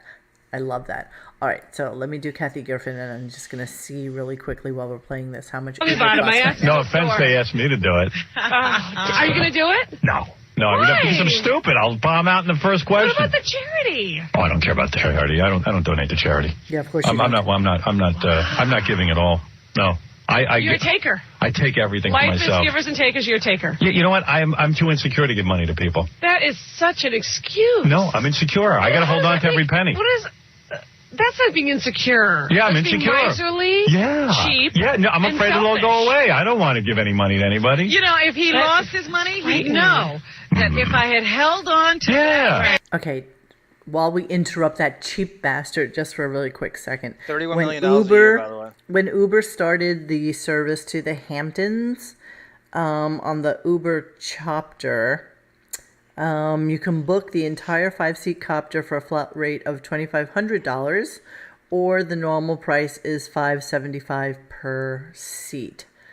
So let's assume that a normal flight would probably be about $800 a person, and that you can rent the whole thing for probably about $3,500 or $4,000. So Tim Sullivan. But he gives Mercedes to strippers. Yeah, you know what? I would have had 50 grand. Be in this position. No, I never would give money. In fact, I even say the Jerry He Lewis must be hit up for charity all the time, and I tell him I don't give money to charity. You As a know matter what of fact, he does? He gives junk. You know, any junk. Yeah, that I do. Like, I wore this shirt when I interviewed Pam Anderson. Or something. that I do. I give an autograph, and they let them auction it off. Yeah, or somebody paints a painting of something it, like that. You know what I do? I draw cartoons sometimes of myself, and I sign it. That's really and I'll give it to people. Line of That's the lowest effort possible. I am as low as a human being can be. It's true. Do you remember when they made those stupid Bianca Bulldog white he still does it. plaster of Paris ceramic pieces of shit, and all he had to do was take a couple of different colored magic markers, and he drew like hearts and stars and his autograph, and it was just so precious and special. But that's what so consider, if you will, that's what he considered art before he decided to be a watercolor artist, and now all of a sudden he's able to draw like the most amazing things. And by the way, that one of whoever it is going through Central Park has the shittiest perspective. I mean, really, perspective 101 is like the first thing you learn. We're dealing with class. that, Monique, on the deepening right now with these celebrity art thing scam now with FMI fungible, and it is NFTs. It is such a Did you not racket. see my? Did you not see my NFT that somebody got me for Christmas? Hold on. I think I did, but it's like if you're famous, sell art, don't have to do anything. You don't have to draw. Oh my God! Wait, it's a donut. That's from Sean Young. No, see, it says my first NFT. So yeah, I don't know. Very fungible. It's fungible. You know? It's such bullshit. It's such a scam. It's like a giant Ponzi scheme. It's ridiculous. Before there was acting, before anything, there was always art. Art was always there for me. Yeah, but this isn't even art. This is me, literally. Here, look. This is me taking my iPad and That's right. opening it up, and then I have something on my iPad called paper. So this is it's like a matte paper, so you can see it's not shiny or anything. Yes. It's very, very matte. And all I need to do is is take my pen, if I was on matte, and I can just start drawing with it. And so it picks up everything that you do. And since you're drawing on paper, it picks it up. Like I could literally sketch that stupid tree and these mountains out if I wanted to. Almost exactly. Johnny Depp could have an Etch-a-Sketch selling to these Depp-head groupie, and they would buy it. I'm sure that's true. But I'm sure if Keanu Reeves did the same thing, people would like run and do that as well. You know, I sent one of my roses that I did that time as a Christmas Secret Santa gift to a pulled back curtain who lives out of the country, and I don't even know if he ever wound up getting it, but I literally have 10 of them. So if you guys didn't see it, when we did the Art of Howard Stern, I decided to create a watercolor based on what Howard does. Wait, hold on a second. Let me grab it. Howard's a fudgesicle. Howard's an artist the way Hitler was an artist. Paint by the numbers, shithead. Very nice. Pixelated Baba Booey NFT. So I made these, and I was going to auction them off, and I never did, but I did get them printed. I would love to paint. So this is like a, let me see if I can get it back here. This is like a Monique original, and I made it in kind of like watercolor colors, and I put it onto like really good heavy stock paper. But it's no different than Howard 101 roses, you know, that he's so friggin' proud about, and that he does all the time. But yeah, so it would be my honor to paint you, Villanelle. I've always aspired to paint Villanelle. You need to watch Killing Eve. All right, so where are we going next? All right, so she's still... Sorry, so you can go to... So right after this... Send me your address. I'll send you one. Okay, go ahead. So I have Kathy your Griffin... address, Kathy calls him out for being a pedo. It's a shaving pushback. Howard starts to fawn over... Is this the same clip? Yeah, it's the same... Well, no, okay, it's I'm going to clip. move on. Okay, Second hold clip. on. Hopefully... Oh, second clip? Yeah, 16.2. Hang on. 0.2. This is how he gets me. This is how he says, no, I only sent 30 clips. It's queuing up. Yeah, I hear you, buddy. Are you totally shaved? Oh, that's so hot. You guys really sick. If you want to know something? No, it's not a 12-year-old boy. Don't get all defensive, honey. I am defensive. I'm a guy. I'm telling you what's hot. To ask a girl to do. No. You know you get like a rash and it itches. No, you don't. Not if you know how to do it. Robin shaves and knows how to shave. I don't shave completely. But the stuff you shave, there's no rule. You do not shave. Of course. You're clean. That's a lie. True. The entire sphere. Take down your pants right now. I would like to see some skin this minute. No, let me tell you something. I believe you're a guy should have a little hair. Let me tell you something. I shave some of my hair down. Do you at least trim? Yeah, I do. Okay, you should at least. I trim. I do. Shave. Let me say something. What? You might think it's gross, but if a man likes it, you do it. And you do it with pleasure for your man. You should really run a girls' school. If a man likes it, you do it. If you are in love with your husband and he says to you, honey, I love that look. You know what? Don't be so selfish. Yeah. Not everything has to be an issue. And get an Shave. itchy rash. Oh, you're not. Some guy wishes I was 14. Stop it. No, I don't wish you were 14. No, there's something behind that, Howard. There's something very serious No, behind there that. isn't. Not everything. Vagina day? Not everything has to be serious. How about the fact that I love women and I like to see what you have? That I don't think it's ugly. You pull a little hair aside. Oh, he's disgusting. Yep. He hates vagina. Vagina is icky to him. And Kathy Griffin is icky to everyone. Kathy Griffin is the skinny man's Lena Dunham. I mean, she's just gross. She's like the absolute opposite of her. And I actually just saw her on an episode of Seinfeld because I've been watching that for some bizarre reason. There's a one-woman show on him. Yeah, it's one of the latest. She doesn't think he's a real comedian, and right. And George's fiance has a doll who looks just like his mother, and he was going to use it. You love Estelle Costanza. Estelle, exactly. Hickey Vicky. Beautiful woman. The next one is, so cut to a decade after the first Charity. She can't stop thinking about it, so she brings up Charity again to him, and this is what he comes up with. Okay, this is an MP4, so we need a visual. Oh, no, it's not. Oh, it is. You're right. I'm sorry. You're right. It is. Yeah, so hang on. Let me pull it up, and then I will go to it. Just give me 1 second, please. For it. Great. Okay, hang on. Oh, here's Kathy looking her personal best as well. Hang on. Here we go. Okay. Seeing you, and I want to apologize for loving you, Randy. All right, I'm going to go ahead and get that cell number from you now. Yeah, she wants to hang out with me. me. Email, but don't abuse it. Number one. Number two, if you ask me to do you a favor, I'm not doing it. What have I ever asked you? I'm just I've asked nothing of you. because I protected myself by Do you giving you. remember the time I asked you what your charitable donations are, and you said you don't give any money to charity, and you were proud of that? Proud of it. See, you even make up stuff. You even make up stuff. All right, what are your charities?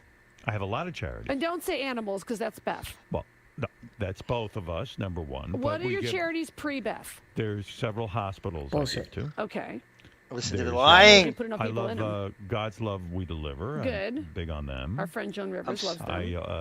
I don't want to. I don't feel comfortable telling you. Yeah, right. Look at him. Look at his monitor. All right. Here comes Gary. So Save. you donated to an AIDS organization. Yeah. Well, yes. Okay. All right. I give to charity. What's the matter with you? Of course Because I remember the time you said I can't afford to give it. By the way, this is Kathy Griffin looking her best on her best day in her best year, in her best month. Like, seriously. Because that's that's Kathy after multiple rounds of surgery, Botox, nose job, lips, tits, everything, hair, everything. But I'm keeping it all myself, and I thought that was very funny. Why are you saying that? Because it's true. Go ahead. Why don't you have BJ look it up? Or BJ, JD. Whatever. The research and development team here. That's funny. That's funny. See, I think you're so worried about money you don't give to charity. Yes, I do. Trevor Project, Aid for AIDS, What'd you give to Aid for AIDS? How much? Well, first of all, I do their event every year. Go ahead. And I do the 5K every time I do the event. 5,000. Yeah. All right. So every year I do that one. That's it. fun. 5,000. You got 15 No, minutes. 5K is a run. Oh, you do a run. I thought you said you give 5K. Idiot, he doesn't even know. No, I give $5,000. I don't do a is that run. what you said? Yeah. I mean, I could do a 5K. I had it right, Robin. So you give you're worth $15 million, and you give them 5,000. You think they could cure AIDS off of your $5,000? What are you giving them? I don't give them anything. I don't know that organization. What? How much you giving to anything that'll fight AIDS? Look at you, the cure, all of a sudden. Here's who this douchebag gives to.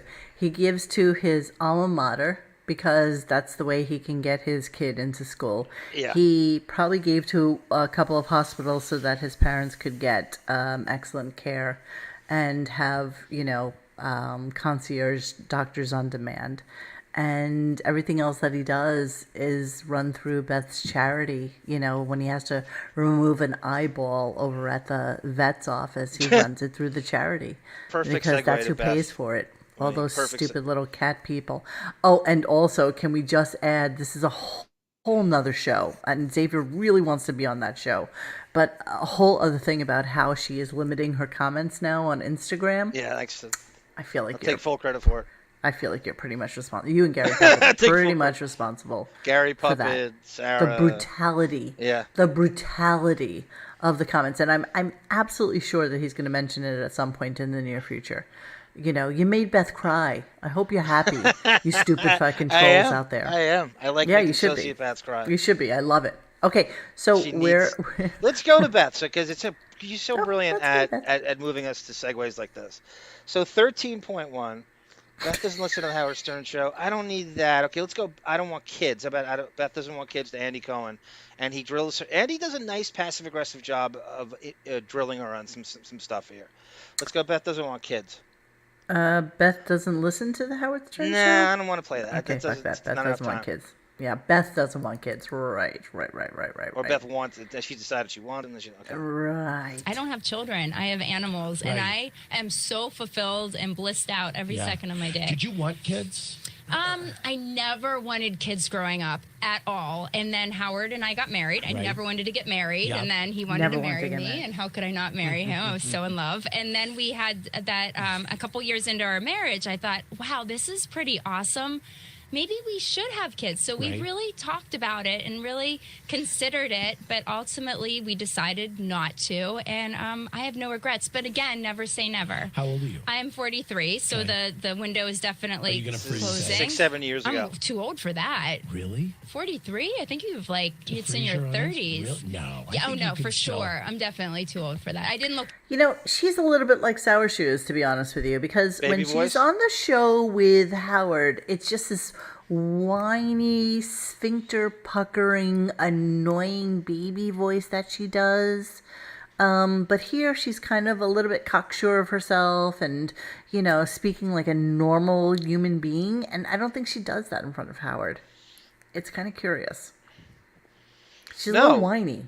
Yeah, well, she has the 14-year-old voice. That's whatever the term for that, the psychological term. So where you she never wanted to get married, but he did. It's changed 15 She times. never wanted to have children, but And they the talked about it. The lies keep going. I'm actually immensely proud of this next one. This is a caller ambushes Thank you, her. Johnny. Here's $16.28. Great That's show right, so huh? far. All that's missing That's is so Monique Triana. slapping down Dennis's conspiracy theories. You gotta I'm just love waiting that on Avatar. John to tell us that Howard's a silent partner, and then I'll be all over it again. I'm positive of that. Does Beth get along with Alison and kids? Is that one? Yes. Look at the Frankenwig avatar he has. It's so good from the Pelican brief. Oh, Yes. I'm not on there So now. I a have to come back to caller it. ambushes Beth, and she does the rope-a-dope where you kiss their ass, and then she hits her with, "Do you get along with Allison and the kids?" And Beth doesn't. She brings up Ashley and won't bring up the other two. And it Yeah, of course. leads- The other two don't listen want to have this. anything to do It's with so her. telling. This one. Oh, that's so delicious. Okay, I love it. You're welcome. My question is for Beth, though. Okay. Beth, I absolutely love you, and I am a late convert to listening to Howard. I wasn't a fan in the early days, but absolutely adore him now. My question is, how is your relationship? This is not often talked about in the air, but with his ex-wife and his kids. Oh, you guys all get along. Oh, yeah, I'm very, very lucky because I have a wonderful relationship with all of those women. Yeah, do? no, we're good. I knew Howard's youngest daughter since she was 6 years old was when we started dating. Oh, so my most of gosh. her life, and we've been really great friends. I don't consider myself a stepmother at all, but I consider myself You're a a step friend monster. to all of them. And yeah, I'm very, very fortunate that that it's like the way that it is. Yep, I'm really blessed. Wow.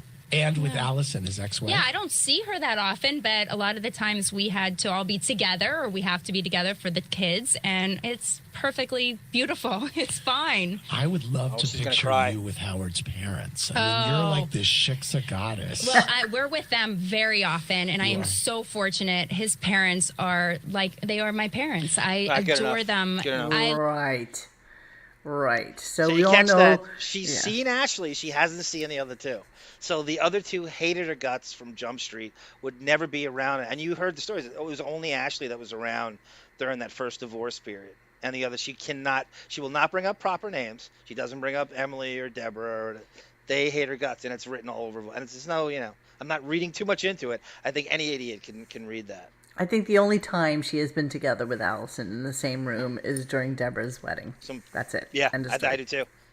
I think that's it. Ice The other one queens is the don't Aniston- make for good stepmoms. No. So true. No. She's a step monster. That's what she is.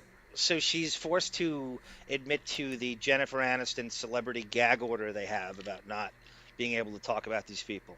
When Andy Cohen institutes the wedding, Aniston's wedding, to Justin Thoreau. It says Jennifer Aniston gag order. It's right underneath it. Oh, I love this. Andy interviewed Robin Givens on his talk show, and she said that Howard was good in bed. Okay, what am I looking for now? I'm sorry. Sorry, I got distracted by David. That's a Buchwald script, by the way. Robin Yeah, Givens, totally. as we all know, is a Buchwald client. Jennifer Aniston gag order? Yes. Oh, I remember this. I remember hearing this live. Okay, let's go to it. You're really pulling out all the clips. But I love, I'm so excited that we're right next to Howard on the dial. It's serious. I Oh. considered that when Scott Greenstein said you're going to be 102, I was like, oh my God, this is. How long? I love Long that. time. You don't listen to him when you're doing your show, though. No, I don't. Yeah. But I mean, the great news is he works like 1 day a week at this point. I know. So I'm just kidding. He does not. No, but it's great. As the promo goes, the world of Howard Stern never stops.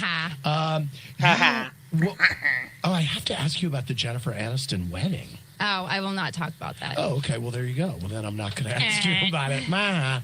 You guys didn't go on the honeymoon. She went on the honeymoon with all those people. He keeps at it. Howard was busy doing America's Got Talent, so that took weeks. Were you invited on the honeymoon? We were.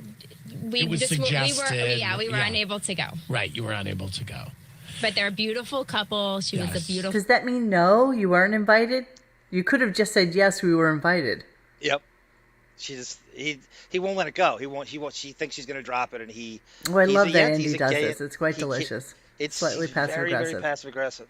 Yeah, I love bride, it. and Justin is one of the hottest guys in the world. So imagine the most beautiful woman in the world marrying one of the hottest guys in the world. That was the wedding. You're on my show tonight. I'm so glad I didn't do that thing where I'm like, I'm going to put 40 seconds on the clock and ask you everything about Jennifer Aniston's wedding. I just saved myself. It would have just been such a bust because I wouldn't have said one thing. It would have been so bad. Trust me, I've had many busts on my show. Ask me about Howard. TV. Ask me about kitties. Right. But don't ask me about that wedding. Because that's all I know about is Howard and kitties. That's all I got. Sorry. So there's your proof, folks. If it's not a conspiracy, they have a celebrity gag order on them. Yeah, of course. Just After one of the the first many. time, Yep. after the first time he talked about them when they went to Mexico, I'm sure they got the phone call. Actually, he probably didn't even get the phone call. He got the phone call from Jimmy Kimmel. He said, "Dude, stop that heat." Go-between. That's definitely right. You really can't do that. All right, so where we go? Let's because you brought up Xavier before. This is my homage to Xavier. I call the wrap-up show, and this was supposed to be part of Black History Month, about Rasan, about sexual harassment, and I take shots at Howard in the middle of it, and I just rat-a-tat-tat, and it's called number 8. Xavier asks Rasan about sexual harassment at the Stern show. You called in a Xavier? Yeah. Okay, he'll get a kick out of that. It's a coming. It's pretty quick. I think it's like Thank you, Tim. Anytime. We'd love to talk to you. Xavier, you're on the Howard Stern wrap-up show. What's up, guys? I don't want to call it Cordell Stewart audible here, but you got Rasan in there, and I've always wanted to ask him here. Rasan, I'm listening the other day, man. I really actually like you a lot on the radio. I'm a little gunked out here on my radio, and I'm listening to Sal and Richard sort of, with each other in front of you, and I have to know, how is that different than, say, Louis C.K. or Bill O'Reilly's sexual misconduct? I mean, I know Howard sues the company every 2 weeks. Don't you think you've got kind of a lawsuit on your hand with that? It's vile. And I know. Well, hold on, Xavier. Hold on. Those are strong words. Let Rasan respond. It's almost expected that they're going to do something like that around here, right? It's like you know what you're getting into before you get into it. But that's a great topic because that's the first time you've seen those two naked live. Yeah. And joy. They both bring different elements to the table. Rasan, isn't it really weird? Seriously, forget about the fact that they're naked. Get out of that. The weirder part that they're guys that you deal with every day, and now you've seen that? Well, the funny thing is, Howard's like, oh, now Richard and Sal want to come in and get judged. And I knew they were going to be naked. But I'm telling you, as much as I didn't want to look at it, like I just kept staring at their dicks. Like I could not look at it. You know what I'm saying? Not Sal over Richard because Sal is, as Gary says, once you've seen that, you can never go back. Oh, right, because Sal's not circumcised, right? Is that what we knew? That's exactly right. So he kind of has one of those sea anemones, right? Now, you see in there, I say I inverted Radio Gunk. I didn't say it just to try to get it. Because if I said it, Radio Gunk, you're going to get dumped. And it's just... No, they would never do that. But yeah, that was pretty disgusting and delicious all at the same time. I'm staring at something here. I don't know, just because I don't want to dick around. Chris Rock accuses Howard of cheating. Oh, we like that. This is Black History, but this is supposed to be part of the Black History Month collage. So it's clip 5. This is 2004. Howard's, going on and on about Chris Rock's marriage, and Chris Rock's tired of it, and he throws it back at him. Okay, hold on. Let me put my Black History Month logo back up. Okay, clip 5. Chris Rock accuses Howard of cheating. Okay, that is just an MP3. All right, here we go. banging one now. Right now. I can't believe you would bang a chick without a condom. Even Okay, you, some psycho girl, you know, you ever meet these girls that are like the Pat Rileys of sex that can get the most out of a man.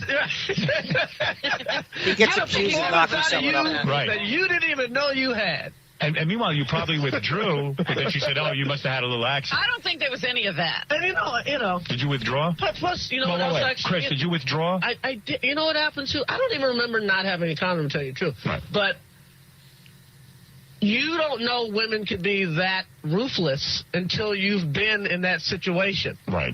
Because you're a married guy and you actually trust, you know, you have a decent relationship with your mother and right. You trust your wife and you end up like, you know, so a girl tells you she's pregnant. Okay, I guess. Wow. Then be the man. Then you're out there and you're like, oh, you know, Snoop Dogg was right. Don't love these hoes. You know? Is the sex is the sex actually good? Because the whole time you got to be thinking, oh crap, I'm cheating on my wife. Oh, look who's talking. Oh, I didn't cheat. Okay. I Allegedly. didn't. No, I didn't. All right. You didn't get caught. Don't rub it in. It's like 30 years of crazy strippers. You didn't bang one? Nope. Oh, yeah. Ask Robin. How would I know? By the way, I have tape of you in that hotel with the woman. Oh, good. Deflection. Do you remember that? Wow. No, I think that's what. I think it's very honest of you to talk about that stuff. Total deflection. Yep.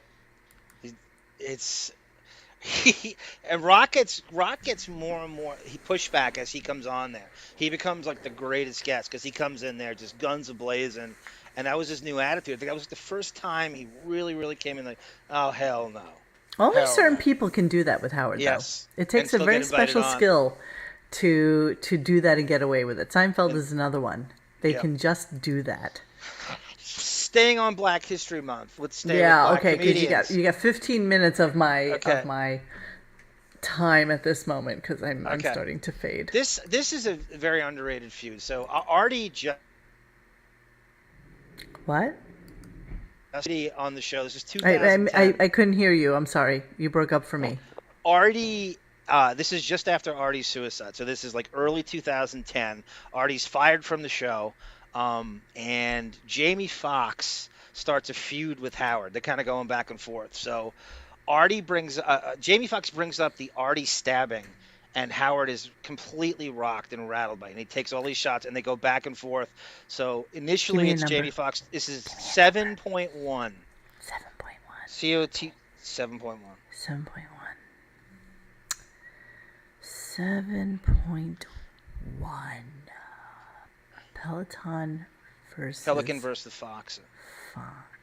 Okay, this is also part of Black History Month. Yes.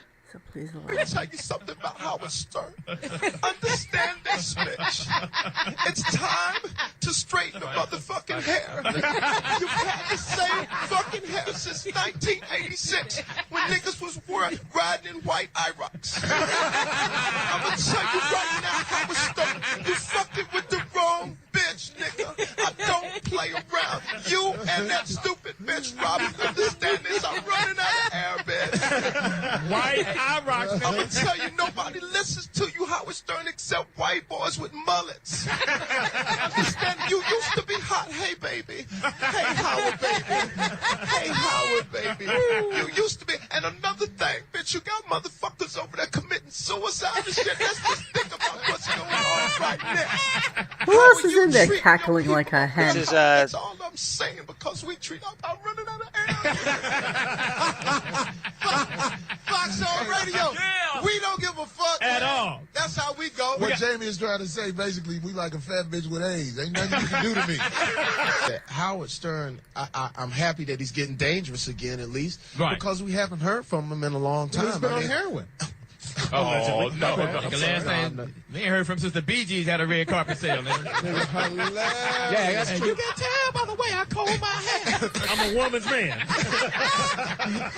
mean, and that was the thing. It's like, I've been waiting on Howard to get dangerous and be relevant again because really, what show is this? There's Jamie Foxx. Remember they sent the Foxhole? They gave him his own. Oh, right, It's right, one of right, the things Howard was jealous of. That he only had to do like a show a couple times a month, and Oprah's thing, and Eminem, and Shade 45. So this is him, and he went off on. They had this back and forth going, and he just eviscerated him. Artie just attempted suicide. Howard refuses to talk about it.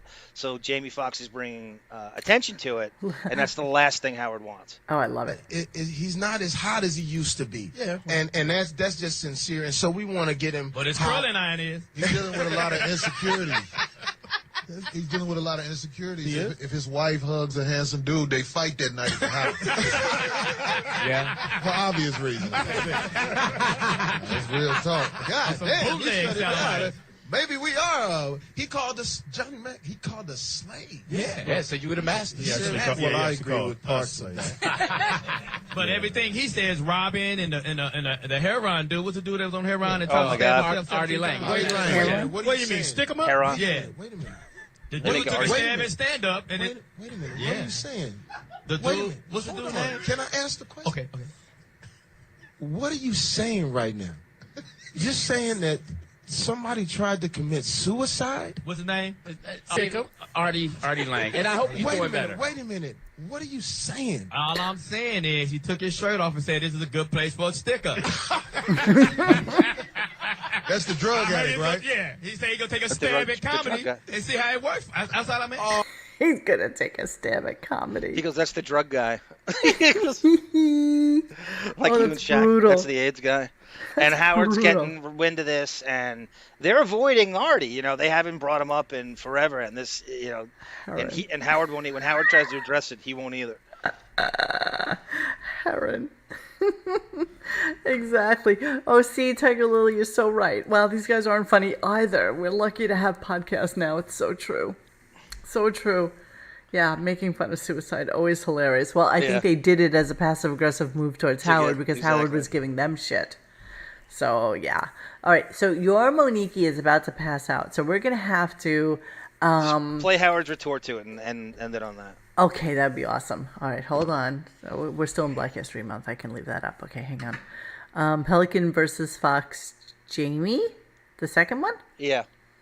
07.2. Okay, awesome.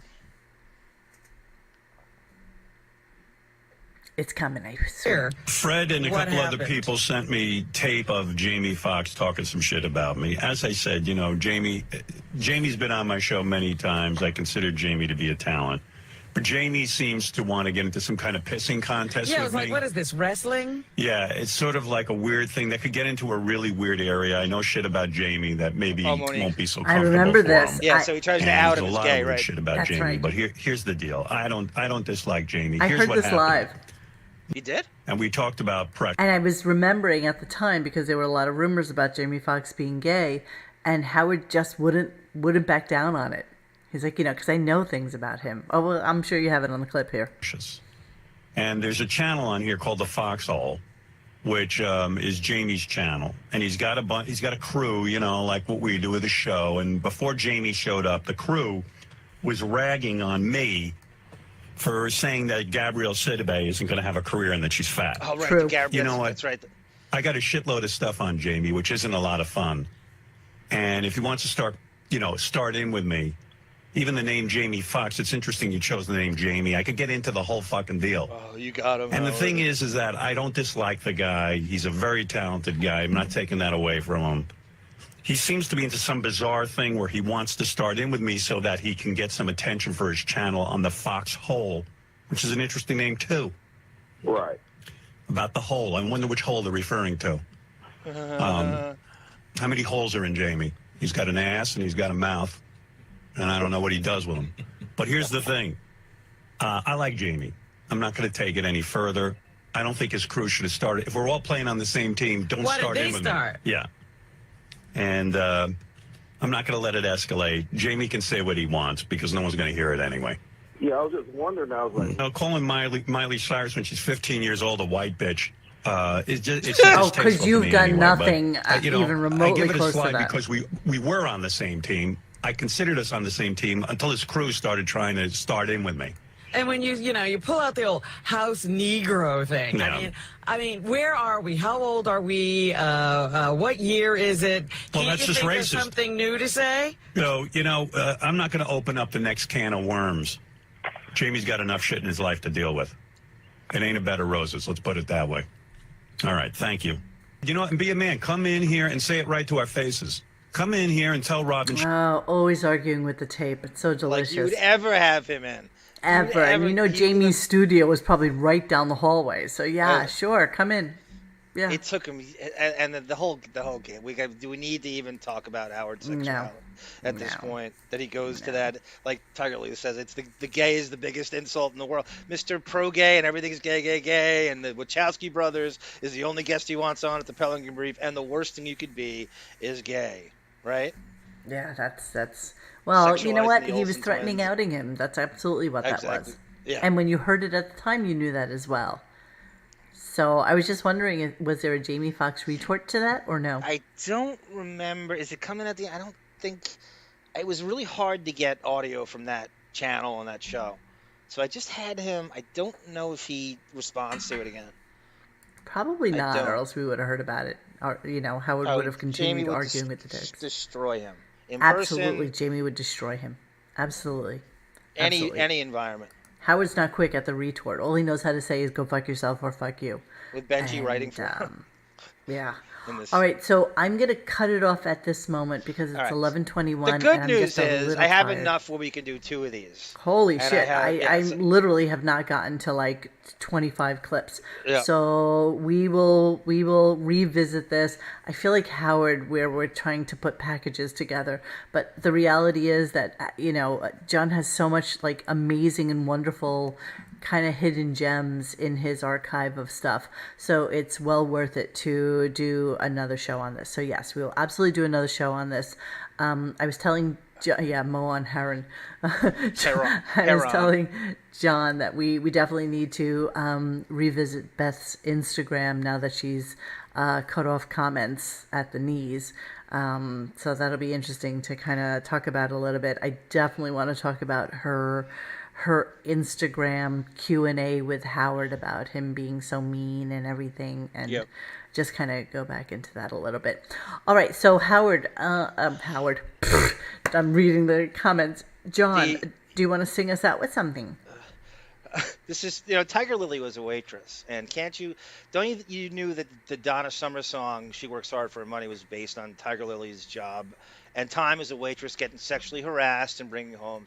And Betty Sue Depp in Miramar, Florida, in the early '80s. 28 years have come and gone, and she's seen a lot of filth. And the one she wanted, she really did have her man. Tiger Lily works hard for her money, doing it, so hard for it, honey. Tiger Lily works hard for her money, so G Canada better treat her right. All right. You would think Tiger Lily was like Flo in rural Alabama somewhere. Already knows these are the good times. Already knows these are the bad times. Tiger Lily will never sell out. She never will. Not for $1 bill. She works hard. Thank you, Johnny. All right, thank you everybody for joining us tonight. We had a wonderful time. It's hard to G sing Canada, after I just 3 want you hours to know, of G talking. Canada absolutely loathes when you sing, and it just makes it I'm all so the better serious. I know, I'm because he taking hates it so serious. much. So After 3 hours of talking, I'm supposed to sound like that's John exactly Legend. right. At the Fillmore. All right, I'm going to go do some pee-pee. I'm going to play our ending to the show. Thank you, everybody, for joining us tonight. We really appreciate it. I did leave John's new Howard Stern channel, which is 17 Squabble Lane with 3 B's on it in the comment section. Yeah, the cross promotion. And don't forget to listen to the Deppening, which is his Johnny Depp show that he and Sarah, which is Horsetooth Beth, are doing. And yeah, that's it. So I'm going to do my outro. Thank you now. for the cross promotion. We're all one big family. We are and always we are going to one big merge family. like Sirius XM, and yeah, we're going to be as I can't big wait as... to do the next crossover.